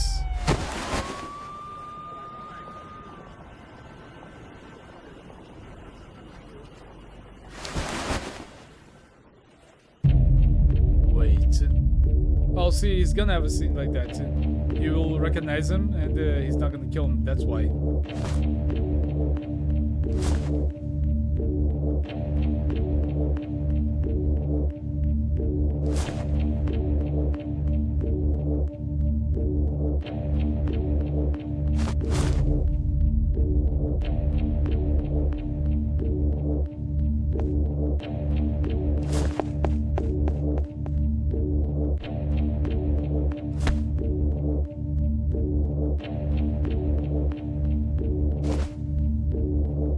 On top of Batman and Green Arrow, now we can add Spider-Verse to this.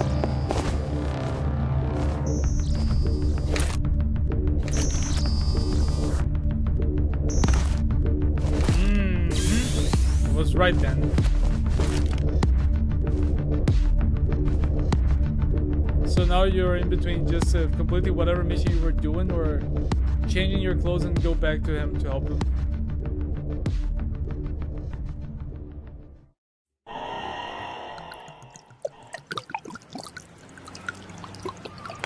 Is he getting a healing potion? What is going on?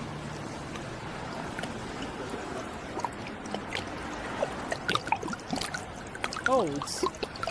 Wait, isn't that Queen Spade?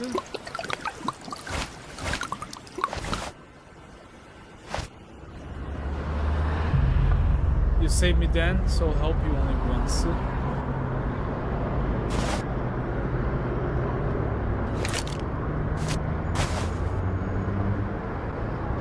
I don't even know who you are, but don't act like a hero.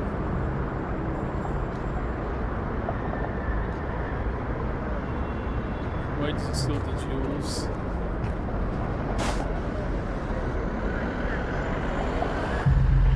Secret. Don't think about chasing me with that injured body. Wait. For a moment I thought he just grabbed her ass. Thank you. You sneaky George. She digs him now. But she doesn't know that he was just being strategic. In fact, Scott was partially responsible for Wall remanding any upgrade. My body's not good when something's happening. Honestly, I have no idea, Kilo. Maybe it's a gem of power, something like that.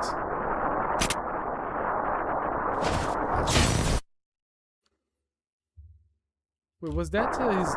Yeah, that's his girlfriend, right? That's like the girl that was with him just now? Or is this someone else?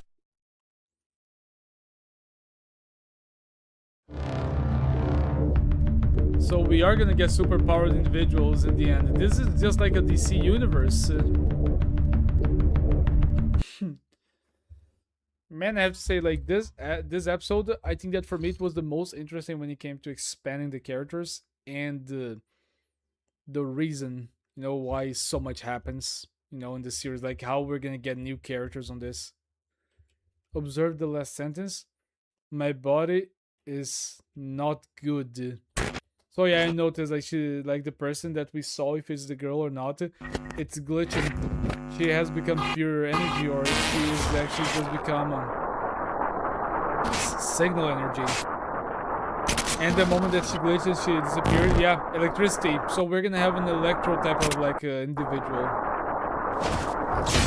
Yep. Yep. So, Kirill, do you have anything to say that I might have missed on this reaction? Any detail that I didn't see? Any maybe little hint of what is to come? Because for me, I would say I did enjoy this. Usually, a lot of shows, and especially superhero shows, they give us this formula about the protagonist having a friend that they really trust, and that friend being a super villain, or he being doing some shady stuff behind the scenes. But I do enjoy the way that this was approached.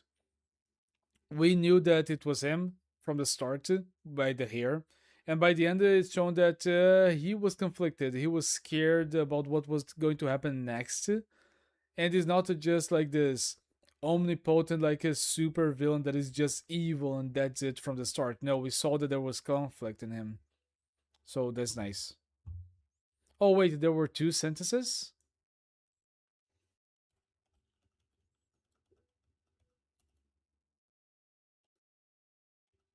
Hmm.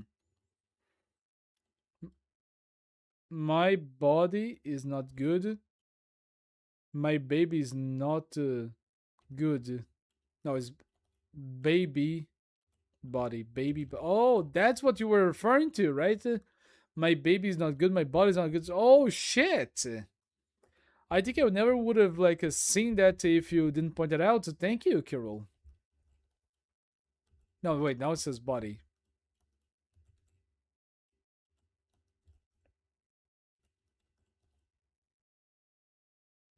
Are you sure that I am missing something? Can you tell me the sentences, because I don't think I'm gonna be able to make sense of this with the glitch effect.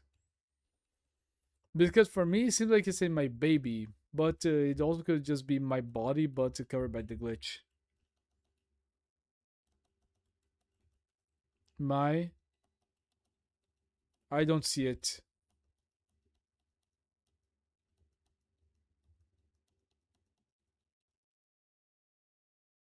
I'm not able to see that. I don't see it.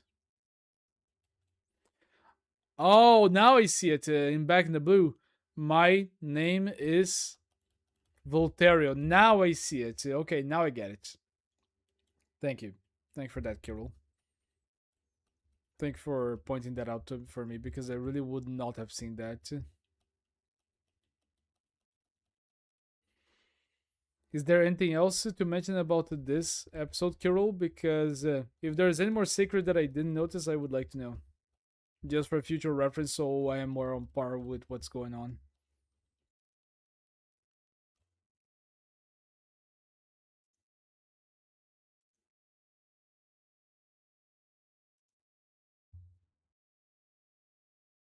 Hmm. I think that's we are good then. Next episode, we'll travel back in time for the first time. Oh, so we got time travel on this, or we're gonna get a glimpse from the past? You know what? I'm gonna leave that as a surprise. So thanks so much for being here, everyone. Thank you for watching. Give a like to the original video. As mentioned, this series was made by Batman4014. And thank you for Kirill, who's on the chat with me right now and is explaining things that I missed on the story. Hope you guys have a good one. And until the next episode, bye. See ya.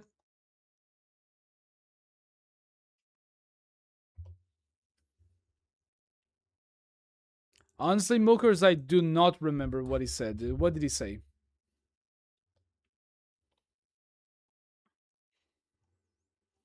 Hey, TF2 dude, if are you there? Could you repeat the reaction you wanted me to do? Twitch is not showing it anymore. It's not scrolling up for that. No, I really did not remember that. She said that something was gonna happen, something big, but I didn't see anything about time travel.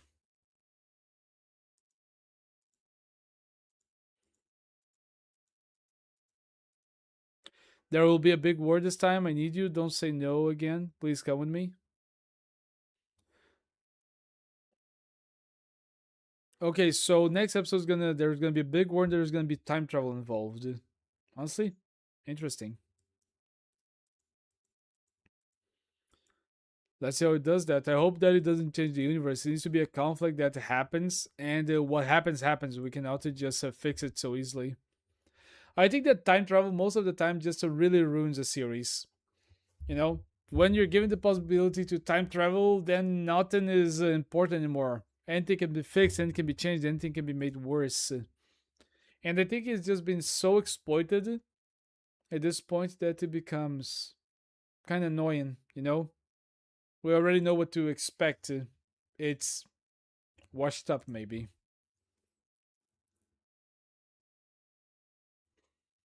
Right, but TF2 dude, are you there? TF2 dude. Nah, I don't think he is.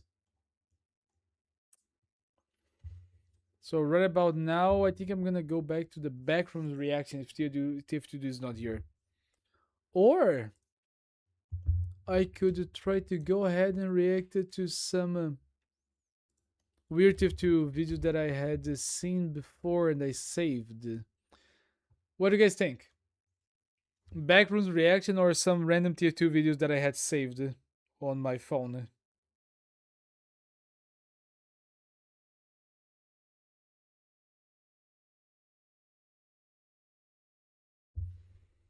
Let me see if there's something new in Team Fortress right now.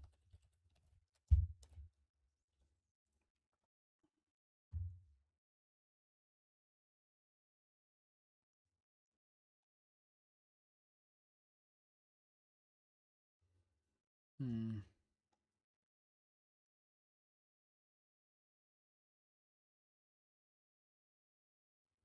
I think I'm gonna go to the backrooms. Let me see. All backrooms levels.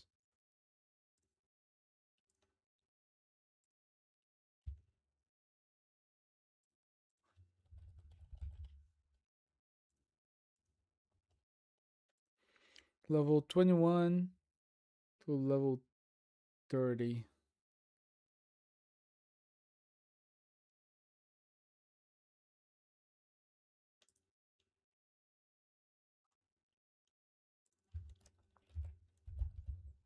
Just a second.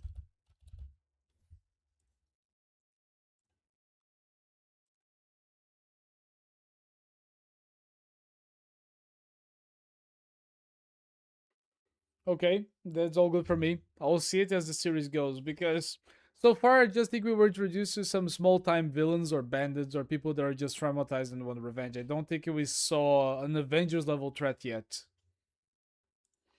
So right now, I'm not gonna speak about the Batman series anymore. I'm gonna go ahead and actually let me go get a new drink. I'll be right back. Okay. I'm also gonna play an ad, and once I'm back, we're gonna see some backrooms videos. I'll be right back.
I'm back. And surely speaking about the episode, Hero, I think that this episode had a level of animation that was a really big step up from the previous two.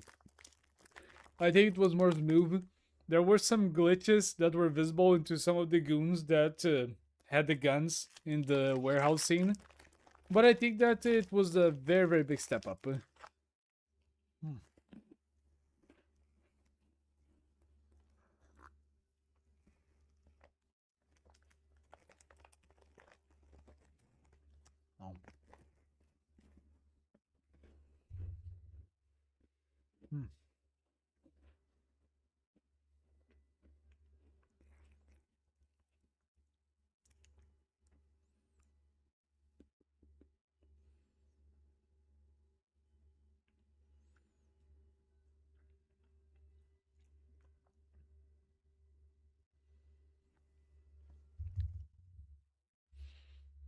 I imagine that it was big because for a series that started over 10 years ago to nowadays, the quality must be almost incomparable, right?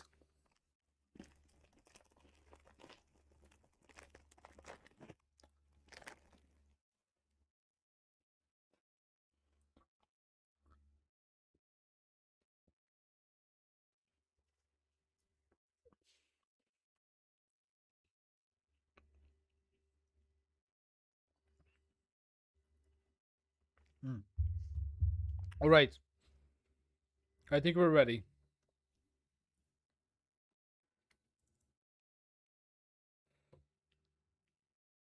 If you're here, you already know what we're doing. We're watching the first 100 backroom levels explained by Brugly. This is going to be level 21 to level 30, so a like to the original video, and without any more further ado, let's go. Click. Backrooms level 21 is classified as a class 4 difficulty, which is crazy because it's the first really difficult one in a long time, and it's unsafe, unsecure, and has a medium entity count. Considering that on the last like 10 levels, we mostly had safe rooms or minimal encounter rooms, or like entity encounters and danger like levels. I think now we're gonna step into some dangerous ones. I just have a feeling. Level is made up of 4 specific really long hallways with random 4? places and random doors in them. Each of those long hallways is specifically around 26 miles long, and they all meet together in the middle of the level. So they're kind of shaped like an X, all going towards the same point. Now I'll get into what the halls look like in just a second. First I want to talk about that middle area where they all meet. So the middle area is this smallish open room with chairs and desks, kind of like an empty classroom, which is creepy as it is, but I guess a good thing is that there's no entities that spawn in this area, so it's pretty safe. The hallways themselves are constantly changing. They can shapeshift into something completely different at any given time, so their shape can change, their layout can change, and they can become impossible to go through in some rare occasions. But the one thing that always stays the same is that the doors on either side of the hallway stay in the same spots. No matter how much the halls actually change themselves, the doors will still be in the same side and in the same or similar spots.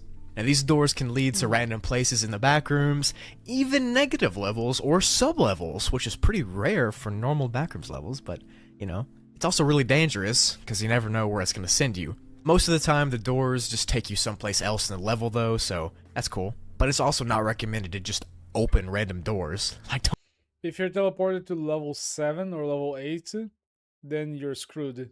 Especially if you go to level 9. Just no, rip not open level 9, sorry, level 5. the first door you see, because you might get sent to a really dangerous place. There actually are some doors that are known and cataloged to lead certain places, but there aren't that many, so I'm going to go ahead and read them. Doors labeled 105 lead to level 0, and doors labeled 356 lead to level 356. It's a shocker. Doors made out of sandstone can lead directly to level 46. I think we Doors heard about labeled level 34 46 lead to level -6. And of course, they had to put it in here, but doors labeled with a smiley face lead to the level fun. Yeah. And doors labeled 8 through 20. I think that the level fun was basically the level where people they just go to what appears to be this party, and they relive memories of their childhood, right? Was it that one? They all lead to their respective levels. So if you go through a door labeled level 8, you'll end up in level 8. And the doors that don't have I'll any not go to labels level 8 again. sometimes can lead to level 1.5.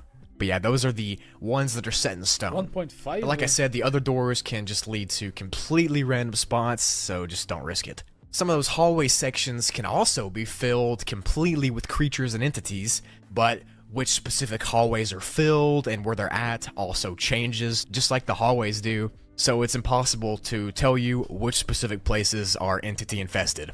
So the don't most have any common bases here, entity right? here is actually clickers, which are relatively harmless, so that's nice. But there also have been completely unknown and undocumented entities seen here as well, so make sure when you round a corner, you watch out. This level is also home to random items on the walls, like almond water or level keys, or in some rare cases, fire salt, which is pretty rare and useful, although you're supposed to avoid all level don't keys think here I because they're know what's fire untrustworthy, salt. so there's that. There's also one specific door in this level called the exit door that if you open it, it leads to 3 pitch black hallways, and they're really long and they're much longer than the ones in the main part of the level, but these hallways past the exit door are infested with all types of creatures, but Damn, they again do with have that some really smiling, like, nice meaty materials creature. I hate that and one. objects in them, like loads of almond water and fire salt and stuff, but you'll have to fight off a bunch of creepy monsters, so I'm not sure if it's really worth it to do that, but to each. This series really has given me just a very interesting, like, just I think itch to go and see like how you fight these creatures. How can you kill them? How can you defeat them? Can you immobilize them? Can you just make them like become harmless by doing something? I really would like to see a video. I hope that Broly has a video Throne, on I that guess. too. There aren't any bases here since the layout changes all the time, and you Makes really sense. couldn't set one up if you wanted to. And to enter, you can go through a random break in the wall from level 13, which typically has a high-pitched ringing coming from it, so that's how you know where you're at. And to exit, just go through one of those doors that I talked about earlier that are already mapped out, and their exits are confirmed, and you should be fine.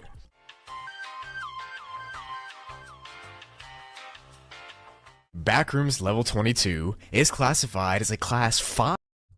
See, as I said, we're gonna have a lot of dangerous rooms on like these 10 levels. 5E, wow, which means that the environment is the most dangerous part of the level. Now, the level itself used to just be a normal parking garage, but at some point in time, it was colonized and lived in by people. Lots of people. Lots of people. And then it was ultimately abandoned. The people who lived here were from a secretive society that lived here sometime before 1925, because that is when the level was first discovered. And when it was first found, explorers didn't think that the level was anything special, because it just looked like a parking garage. It was filled up with cars and old shopping carts, and those shopping carts were actually full of materials and supplies. So many supplies that it attracted enough people that it became kind of a hub for trade. In the year 1987, level 22 was actually declared as a micronation, and it was Damn. independent from any faction in the backrooms. Wow. After this happened, the level filled up with people, and by 1990, those people decided to seal off and gate any entrance to the level so it wouldn't become overrun with new people. Level was getting too crowded, and the supply could not keep up with the demand. The That group makes that sense. stayed named themselves M's Table, and they started to negotiate trading with Meg and other societies, and they lived in tents in the parking garage. They mined concrete and used those resources from the shopping carts to build their little empire and to trade with. Man, imagine actually, because of course, if you don't fall to another level, that's huge. But imagine actually getting to the point that you mine the level that you're in just for resources and stone, so you can maybe build houses, build neighborhoods, build anything and everything. Dismantle and melt like the car materials for everything that you need. This is honestly kind of crazy to think that they would actually get so much from so little. There's a lot of possibility for And the growth group on was this. actually really secretive about how it worked, and almost no one knows anything about their actual social life, politics, or what they did in their spare time. I mean, you're stuck in a parking garage, But what is known is that the level's people were split into really sharp classist systems, where the most important people lived higher up inside of the parking garage, and the less important people lived below them on the lower levels. The people at the top kind of lived like kings, in a way, Yeah, and I the was people about to say, below so it's them basically were a like their feudal system. servants. Kinda lame.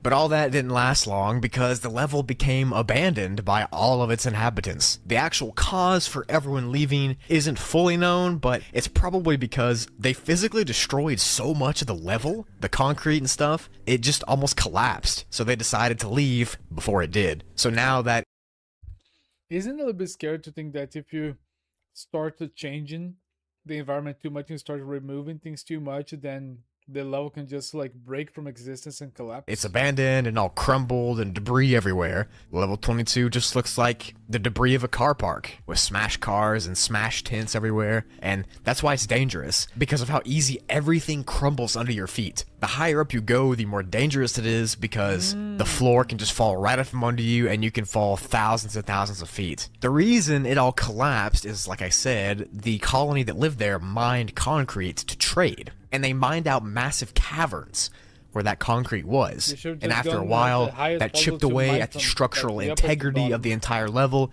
and it eventually fell.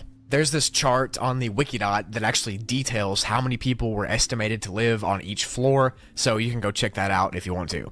There are no Interesting. current bases or outposts here, and none have even tried to start one up since Imstable fell.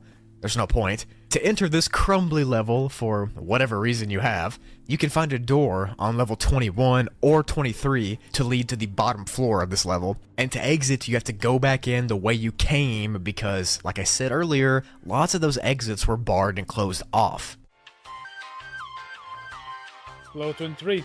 Another dangerous one, I suppose? Backrooms level 23 is a class 4 question mark difficulty, and is unsafe, overgrown, and has a medium entity count. This has got to be one of the most unique levels on the Wikidot, and it has one of the most unique level classifications that I've seen. The entire level itself is basically a huge superorganism that's the size of a dwarf planet. Pretty much, it's just one huge living There's a picture planet of Pandora, that's right? made up of trees and caves.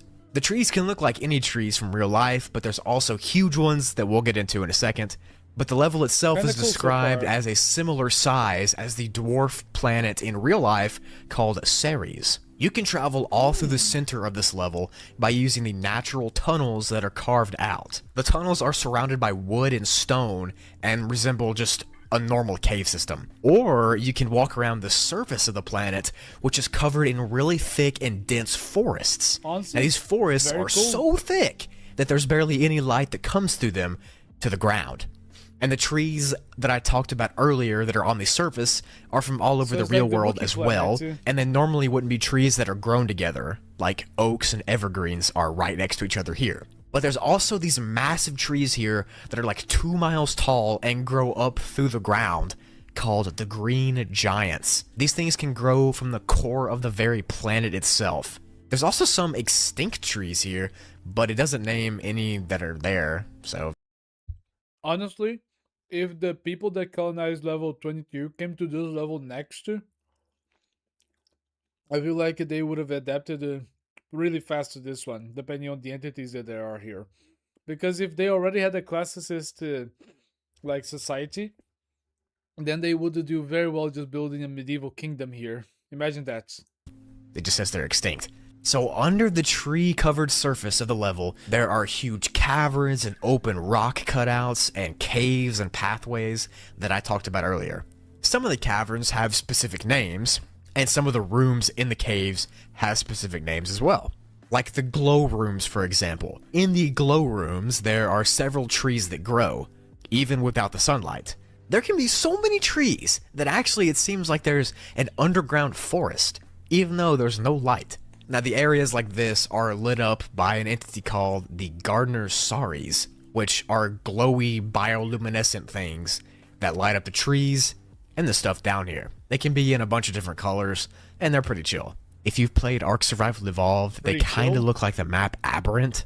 If you know, you know. The atmosphere down here in these caverns is damp and cool and earthy, and it's also the place where the most entities and vegetation spawns.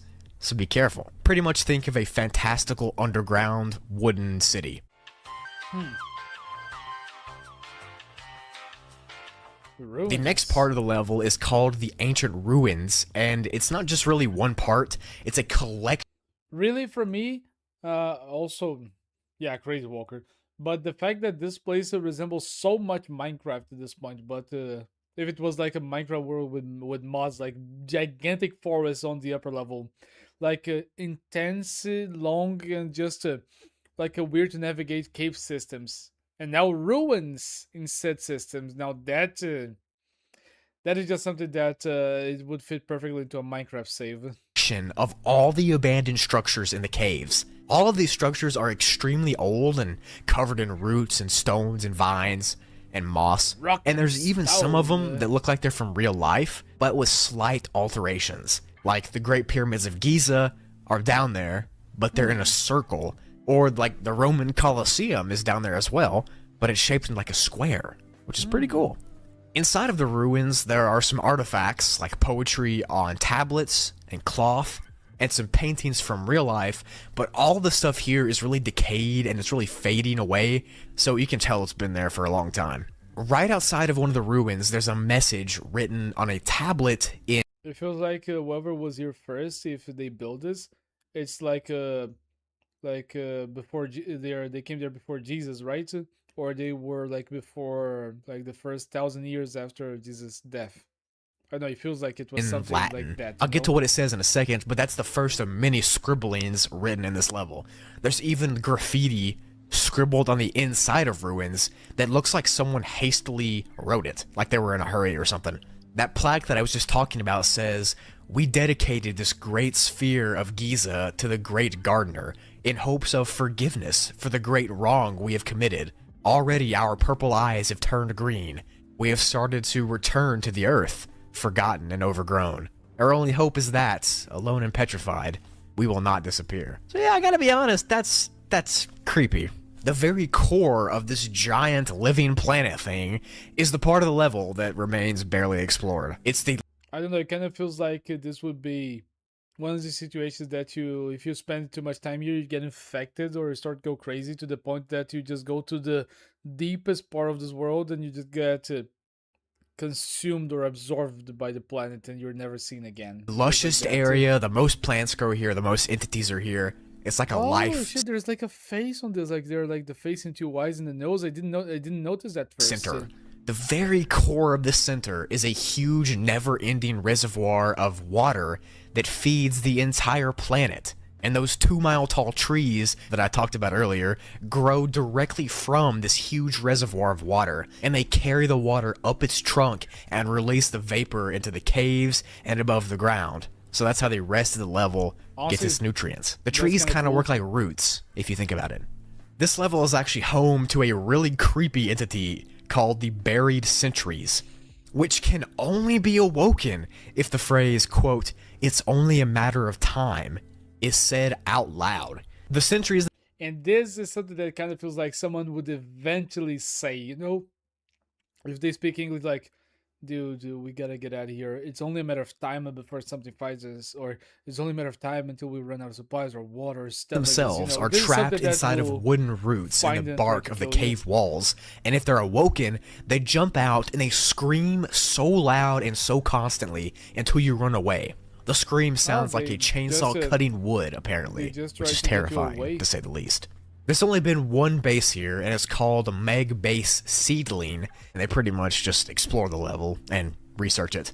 Then they've got around 35 people that live with them. To enter this giant, fantastical, living planet, you can just walk through a hollow tree on level 47 or 37. Or you can enter a hollow tree from the Crimson Forest to get here as well. And you can exit by jumping in that huge water reservoir at the core of the level, or you can no-clip into some of the different ancient ruins in the caves in order to be sent out of the level. Also, I just realized how hoarse my voice sounds. Apologies, I've been recording all day. You're good. You've been recording 1 hour and 35 so far, and we still have about 6.5 hours. Actually, 7 hours to go. Let's do it. Backrooms level 24, or the Moon, or even as it's sometimes called, the Study, is a class 1 difficulty and is safe and secure with a small entity count, even though there's only one entity here. The level itself looks like a plastic model of the Moon that's attached to other planets in the galaxy or solar system. At the very center of these plastic planet models is an LED sun. The weird thing is that the level is accurate to the size of the Moon, sun, and planets from real life, but it's plastic. I was about to say, so it's plastic. So you're literally seeing a sun-sized LED thing. So you're seeing like literally, dude, just imagine if we discovered that the sun was just like a light bulb that was left on. Man, that's Interesting. crazy. The Moon is the only planet that you can get to, though, and it's around 14.6 million square miles in size. None of the planets here have any gravitational pull to each other, so it's not exactly like reality, but it's the same size to the person on the Moon. And each of these planets is connected to each other and then to the sun with metal wires that slowly spins them around each other. The area around the model is really blurry, so you kind of can't tell what it is, but from what you can see, it looks like the inside of a Victorian era style office or study room. You know what I'm talking about, those old style rooms where the guys sit with paintings on the walls and stuff. So if you haven't guessed by now, this level takes place on a model of the solar system inside of maybe a glass case. But the main theory is that everyone that gets here somehow shrinks down to smaller than an ant, I can only assume, when you instantly get here. That way you match the scale of the planet itself. So the Moon actually isn't as big as the real Moon. It's small, but you're also small, so it seems big. There's one base here from the BNTG group, and it's a plastic mine. Now pretty much they mine this plastic for building materials and weapon materials, stuff like that, and then they take it back to the level they came from. But this planet is pretty much an infinite source of plastic for weapons and stuff. There's one entity here, like I said, and he's actually not in the Moon or in the solar system. He's outside in that Victorian era room, and he can only be seen sometimes. The miners here have named this guy Buford, or Beaufort, and very rarely he'll come near those planets and sit on a chair and read some kind of book. It looks like he's wearing a tuxedo and is bald. Kinda sounds like me. No one is sure if he's a faceling or if he's a person or what he is. It's too blurry to see, but sometimes Buford cleans the planets with a towel, and when this happens, any wanderer under that towel can be squished or affected by the quote-unquote earthquakes the cleaning causes. So watch out for that. To enter the level... Man, I was gonna say, just imagine if this was just a... I think that, imagine if this was like that faceless guy that was on the hotel level, and every time that, for a short moment, when he doesn't have anyone coming to him, he just retires himself to go to his, like, a personal room. And then he just stays there watching, like, the planet, and that's, like, his leisure time. And when someone comes back to the lobby, he goes there immediately, or he teleports there. Imagine if you can jump through a moon painting on level 57, but you can also come here from level 1, which is the main entrance. The BNTG group that mines here hasn't actually said how that entrance from level 1 works, but it's what they use to get here and go back, so that's how you have to exit. You have to follow them out. Yeah, but that honestly, that makes sense. And it's dangerous to get here, because if you discover how to get there and how they do it, then you might become a target for them, or you just have to become one of them and swear that you're not gonna tell anyone. Nice. But at least most of like these groups, they have been killed, you know? So this level actually has 2 descriptions on the Wikidot. One of them is in writing on this paper kind of thing from the first person narrative of the person who discovered the level. And the other one thing from the... Here's level 25, it's where I currently am, and it's the location I'm going to be describing to you all one way or another. As much as I may dislike those template pages or articles given to me by Mag, I'm still going to give my thoughts and observations still improper. Like first person narrative of the person who discovered the level. And the other one is just the normal level description. So for ease of access, I'm gonna read the normal level description instead of the written narrative one. But you can go check that out if you want to. I mean, if you're into that kind of thing. Level 25 is classified as a class 0 difficulty and is a safe level for the most part. The level itself looks like an old arcade that's been robbed, beaten, abandoned, weathered. That You know, it's sad. dilapidated. The level has huge empty rooms with old arcade machines everywhere inside. And there's dust on the floors, on the These arcades, circuits. on the walls, everything, This which has, leads people to thing that believe you that it's can really link to. old. There's also random shelves nailed into the wall, which is completely random. The arcade machines and games here are from the 1980s, and almost all of them have either been broken or cracked or ripped apart by something. And only about 1 in Something or 1,500 games even works. But the ones that do work can be used as exits from the level. If you put a coin into the game and then play it, you can be sent out of the level with that arcade machine. Remember a little bit back on the series when they said that like there was a level that like you could find coins and stuff like that? Remember when they said that it'd be clutch to take those coins with you for maybe just a surviving anomalies, creating distractions, or actually trading? This is another use for them. I would have been so happy to actually be able to rub it in my companion's face or my ally's face that oh, remember when you said that those coins would be useless? How about this? I can actually use it to escape the level. Like, it goes too. Wherever you go, it'll follow. But, like I said, lots of the games are so old Wait, and what did you bros say? to Sorry. it, you can be sent out of the level with that arcade machine. Like, it goes too. Wherever you go, it'll follow. But, like I said, lots of the games are so old and broken that it's just iffy if they even work. There aren't any bases here in this massive abandoned arcade, and to enter it, you Ah, can man. find an arcade machine that's Dude, that shit actually gave me chills. The fact that it just changed scenes to this skeleton, I was so like obsessed with whatever I was talking to that actually gave me chills, man. I got a jump scare. somebody else used to exit on any given level, and then you can play that game to be sent here, and the machine will follow you. Or you can find a janitor's closet on level 4, and you can walk into it to be sent here. And to exit the level, just use an arcade machine, and it'll send you to one of these levels. Level 0, 5, 9, 10, 11, 19, 24, 29, 37, 50, 90, 108, 120, 141, 150, Man, if you like it, 165, this must be the 188, level that's next to the 201, most 790, levels. Wow. and 888. You got that? But yeah, that's it for the explanation. It's a really simple level. It's short and sweet. It's just a liminal old abandoned arcade. Classic backrooms, right? Right, level 26.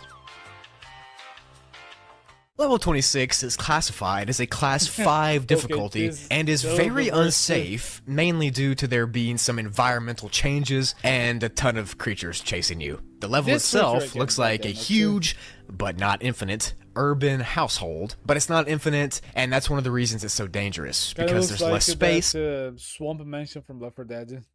to run away from the creatures chasing you. The level has some of the same properties as level 0 does, because some of the rooms and hallways change, and they'll just randomly segment themselves or glitch themselves in weird ways that normally wouldn't happen in real life. There are also random doors and random rooms and staircases that just glitch into walls or go right to dead ends, so it's really untelling what you're gonna see. And it's almost like houses are stitched together in some parts, because it just tons of different decorations just meet in weird places. The most dangerous hallways through the level are the claustrophobic and skinny ones, because they're typically darker and they have more creatures in them trying to chase you. Furniture, like tables and lamps and stuff, can also randomly be placed into the side of walls or hanging from the ceilings or stuff like that. All of this glitching stuff can change at any time, and it never stays the same for long. That's why it's dangerous. There are window entities here on this level that look out to what appears to be a backyard or the outside area. You can open the window, but if you go out there, then you can get your eyes melted by blue mist. Nice. Side note here, I love how this sentence is written. Quote, "The mist is toxic, however, it will eventually melt eyes." End quote. Like, that's so funny to me. It's not toxic, but it melts your eyes? Okay. Items Man. Oh, wait. What is it going to say? like liquid pain and even royal rations can randomly be found inside of the level as well, specifically in the refrigerators. And you can also find things like level keys and fire salt. I still don't understand what are level keys in the back rooms. Let me just ask you, what are level keys in the back rooms? Are they magical keys that teleport you to that specific level? Level keys are rare old-fashioned iron keys in the backrooms. Each key corresponds to a specific level, allowing wanderers to unlock doors inside that native level or use doors in the hub to access or return to that specific level. Also, it's like keys that you trade with people, and when you trade with them, like basically you just get access to a specific level to go back and forth. So interesting. So if you have one key to level, like let's say level 1 or level 2, where anywhere that has a base that you are from, and you have another key from another place, you can go on missions to scout and go back and forth. So that's how the traders group would have access to the moon, maybe. Huh, interesting. But also, let me Google real quick what is fire salt. What is backrooms fire salt? Backroom fire salt, also known as Object 15 or Cinder Crystal, is a volatile orange-colored translucent crystal found across early levels of the backrooms.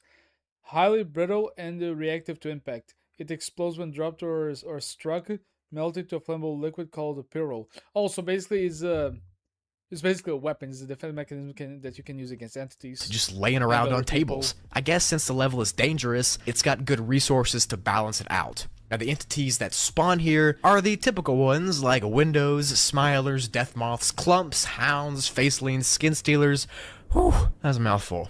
But the point is, this level is crawling with things that want to eat you. And on top of that, the level is changing its layout constantly based off of real life rooms. Literally each room in this level is a room from a real house or building from real life. And it can even change into your own house. Sometimes the entirety of the level will just change into a weird, demented version of your house, and the rooms will be weird and big, or yeah, it's goofy, trust me. There's no current outpost here, but there was one called the Engineers, and they just stockpiled a bunch of supplies on the level, but they haven't been heard from in forever, so we don't know where they're at. To enter this monster house level, you have to go to floor 1000 of level 13, and to exit, you can glitch through some of the already glitching furniture, or you can find a staircase that leads down to be sent to the basement level. Man, it sucks that you just might just randomly touch an object and you're gonna go and be teleported to a hell of a room, you know. Which is an enigmatic level. Cool. 27. Wait, what is this different from the other Level ones? called the Bunker Springs, or level 27. This level is classified as class 0, and it's a very peaceful but kind of small level. The actual level itself is infinite, but the accessible parts of the level where you can go are pretty small. At around 200 feet or I don't 18.6 like that meters in level. size, actually. Even if But it's the safe, area it you gives a can go to bad, is a huge hot spring full of very mineral-rich water. Some Okay, hot springs a little bit better, but I wouldn't trust this environment. people have even taken a drink of the water, and they say that it makes you feel really calm and really empty-headed, and like your stress is completely gone. And So they even really, get it's more a place energy for you to too. rest, The water temperature hovers at about 90 degrees Fahrenheit, or 32.2 degrees Celsius, which is about what a typical hot tub from real life is set to. High on the walls of the cavern, there are 2 holes that pour in new water to the spring, and there's a hole in the very corner under the water that will drain the water that's in there now. So it's constantly getting cleaned out with new water added, which is pretty cool since lots of people come here. On that note, apparently this level is pretty popular among people who are on level 11 specifically, since you can get to it really easily from there. I was gonna say, was level 11 the one that you go to that like a big like wheat field where there's a town, you know, of like with thousands of people? Is The that water one? gives a really therapeutic feeling to the person if they bathe in it for over an hour, and it can get rid of stress and make a person really calm. And it even can change your outlook on things and make you feel optimistic. Nice, dude. The water can also heal very small ailments like rashes or acne, and even small cuts, but it's not recommended to stay in the water for more than 2 hours, since if you do, you'll get dizzy and nauseous, and you're also not supposed to take up time for too long in there, since there's like a line of people waiting, but I'm taking as long as I want to, because it sounds pretty cool. So let me just maybe if I can find it over here. Oh no, level 11 is not like the town in like the wheat field, but is like literally the city that a lot of people live in the buildings with floating buildings and such. Man, whoever was the guy to discover this entrance and maybe capitalize on it, He must have made so much. Imagine if he actually found the random key and he can actually open the door to this level. This is crazy. Man, he must be filthy rich. There are Just like Rick said about the Jerry daycare, if I was the one that had this idea, I would be filthy rich. no Morty. bases here, and you can enter this level by turning a shower on the hottest setting and closing your eyes.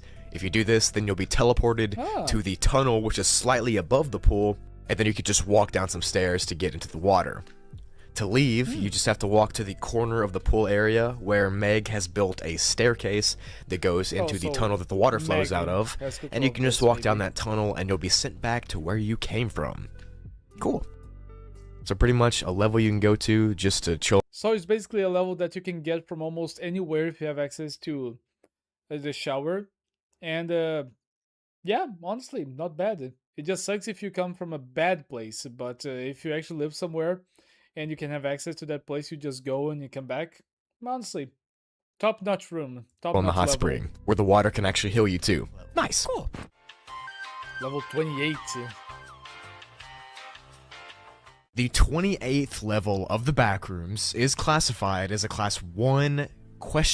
Difficulty and is seemingly safe and secure with a minimal entity count, but all that stuff has question marks next to it, so who knows. The level's landscape is really similar to a real-life Fields landscape, except the sky is a deep blue color, and there's no moon or sun, just light. The ground itself is also dark colored with hints of blue, and the level is known for the castle in the middle. This castle is named Stormstone Keep, and I'll get into it in a second. But it's the only building on the level, and it's also the safest spot to go. How cool is that? It doesn't actually say how big the level is, but it does say that roughly 3 miles from the castle is the safe zone. So Honestly, some of the art that Brugly uses for these videos, they're very nice. I don't know where they get them. Most likely from Pinterest or references places that did art on the backrooms.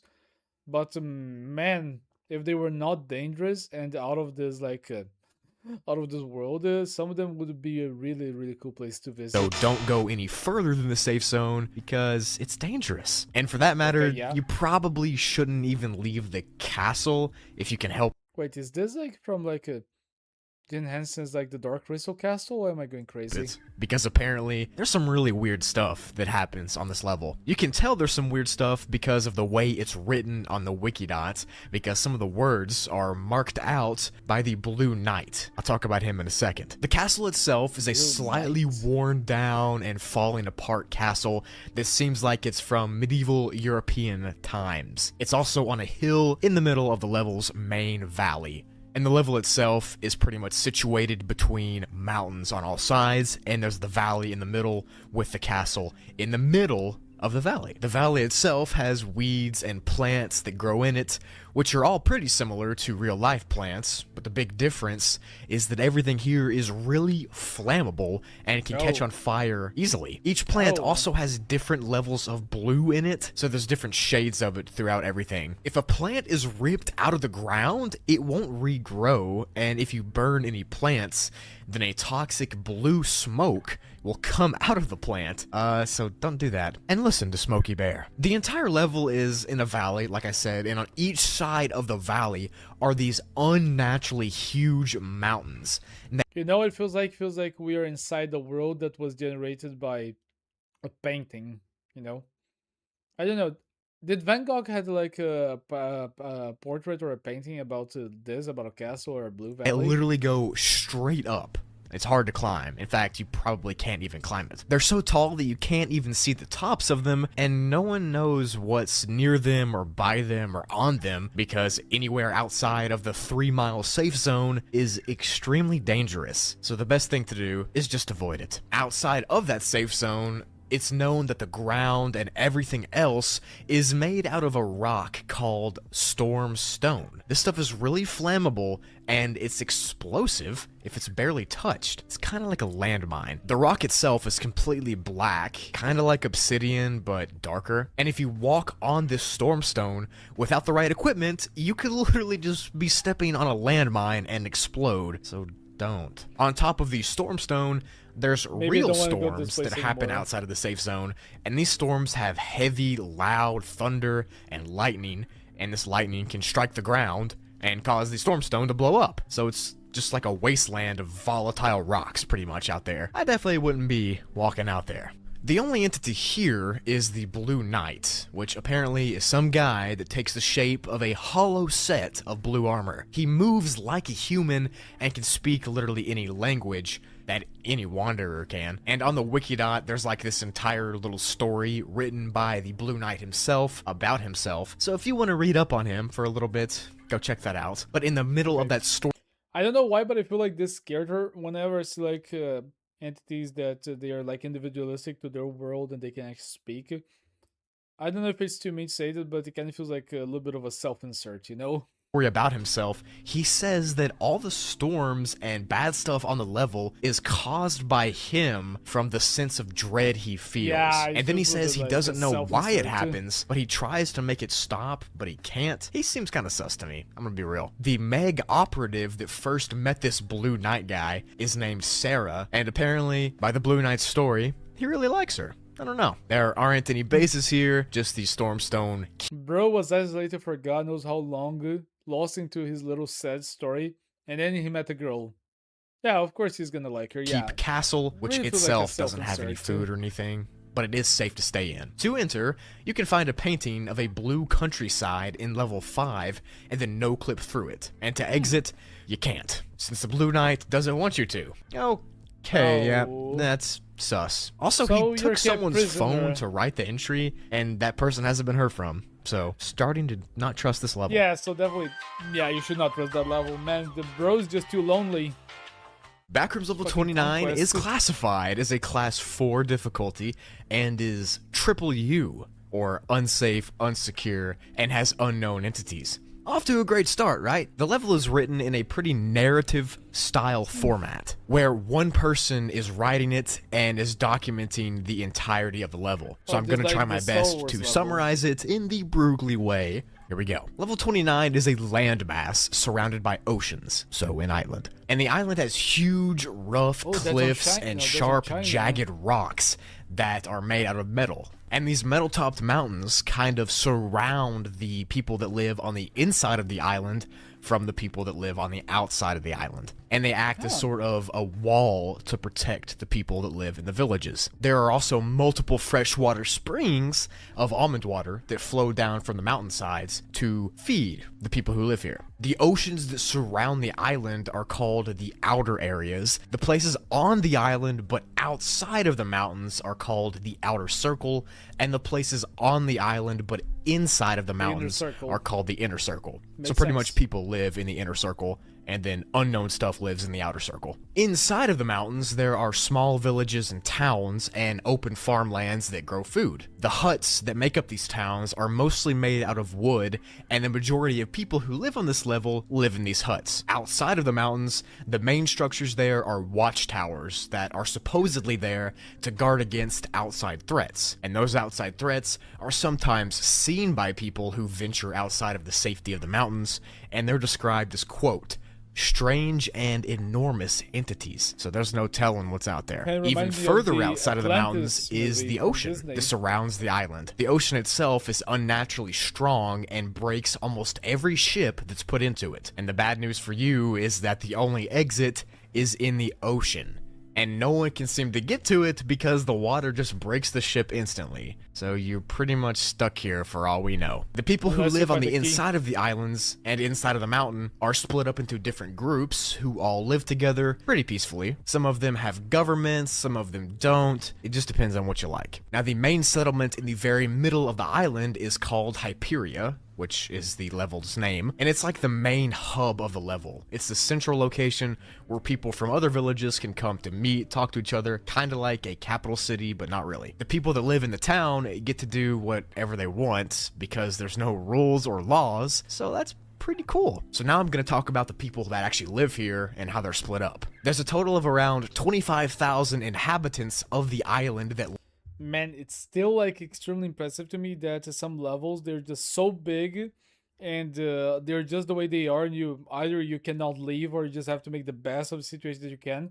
That like thousands and thousands of people just got to that point of saying, let's make the most out of this. Let's live here. Let's make a new life, and let's just do the best that we can. And they do it, and they just have societies Live and inside of nations. it. And they live in around 250 groups. But 17,000 of those inhabitants aren't human, which is kind of What? creepy. They're actually like facelings in a way, but they're not facelings, they're just semi-human. The island itself is around 836,000 miles Are they descendants in of those size, people, or and they is just mostly spawned safe there? to live on, How? except the places outside of the mountains where those strange giant creatures live. And the mountains that form the border around the villages are full of caves and caverns that have copper and other metals inside of them, and the people that live here can mine those metals to sell. The forests on the islands are full of weird trees with wood that's stronger than metal. Pretty much, this place to me sounds like Skull Island from the King Kong movie. Now, the scariest part of the level entry is at the ending, because that part says there's a kraken,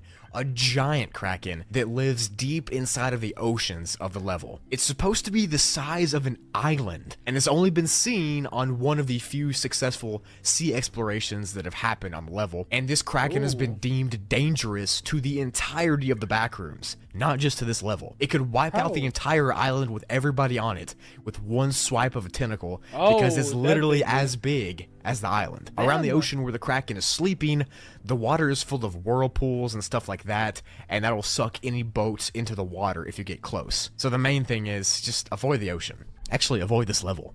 As far as other entities go, there aren't any dangerous ones on the inside of the mountains. Just a bunch of friendly ones that look like normal people, like I said. And since not much is known about the ocean, except the kraken, no one really knows what lurks deeper in the water. To enter the level, you have to go as far as possible out into level 7 until the sky turns pink, and then Oh, you'll level 7 appear is like on the some glacier, docks right? in level 29. And as I said earlier, there is no exit that you can go to on the level, but it's somewhere out in the ocean if there is. And every attempt that's been made to find it has failed.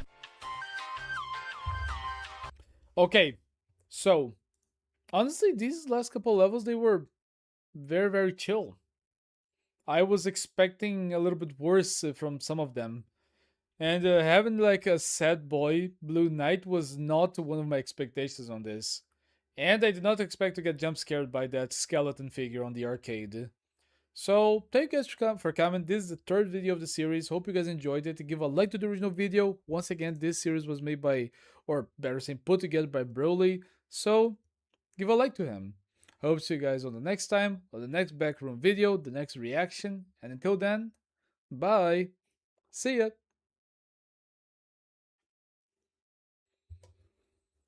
Really, man, some of these levels, they're really getting crazier than I expected, man. Oh, you just sent me 2 videos, Walker? Let me have a look.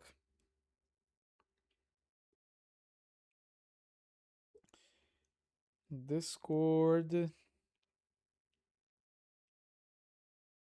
Got it. Let me increase the audio a little bit.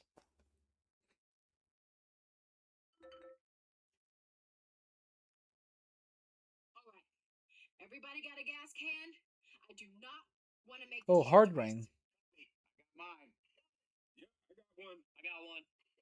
Okay, everybody gassed up and good to go? We're getting close, man. That dock ain't much further. I heard the military was evacuating people to Riverside. That's probably it. Yeah, heard that too. Think anyone is still alive?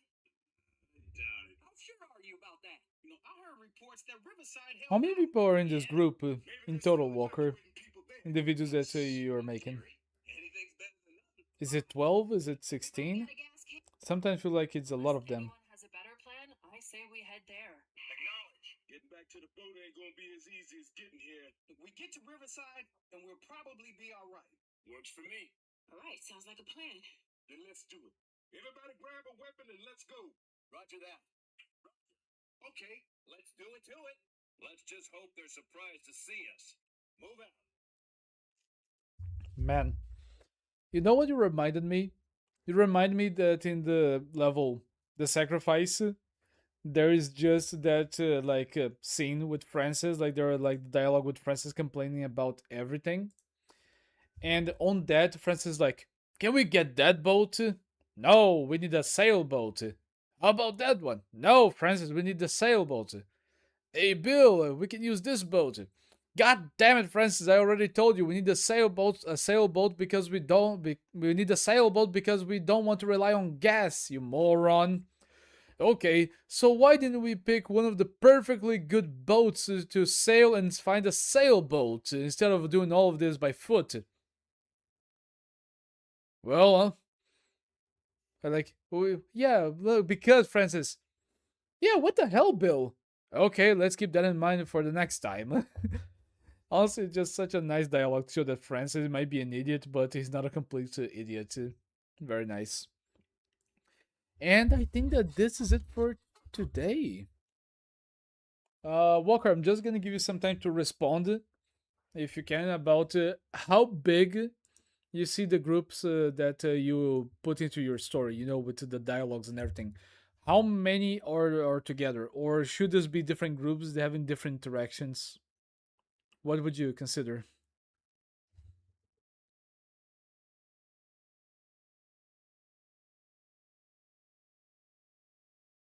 Oh man, I forgot about the video that you guys mentioned to me, which was a scary one. Can I see my history? Damn it, I lost it. Oh, here it is.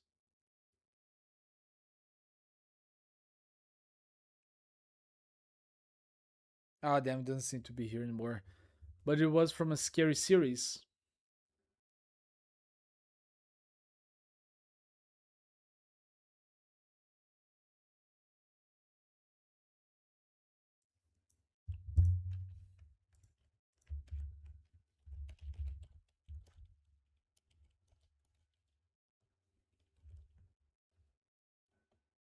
Oh, Walton Files. Walton Files.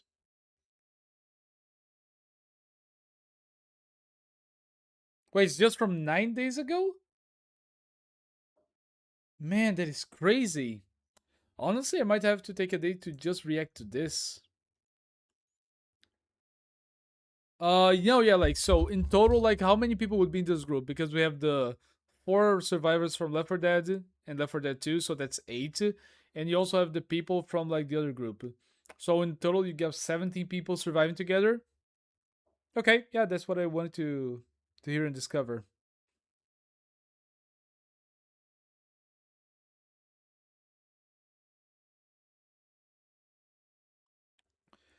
So, yeah. No, you're good. So, guys, thanks so much for being here. Hope you guys enjoyed. Thanks so much for being here and coming and talk to me. I hope to see you guys on the next time. And it might be tomorrow. I think I'll stream tomorrow as well. So, I'll see you guys then. Thank you for being here at the end, Walker. Thank you, everyone who came here. And I hope to see you guys on the next time. Okay? Bye. See ya.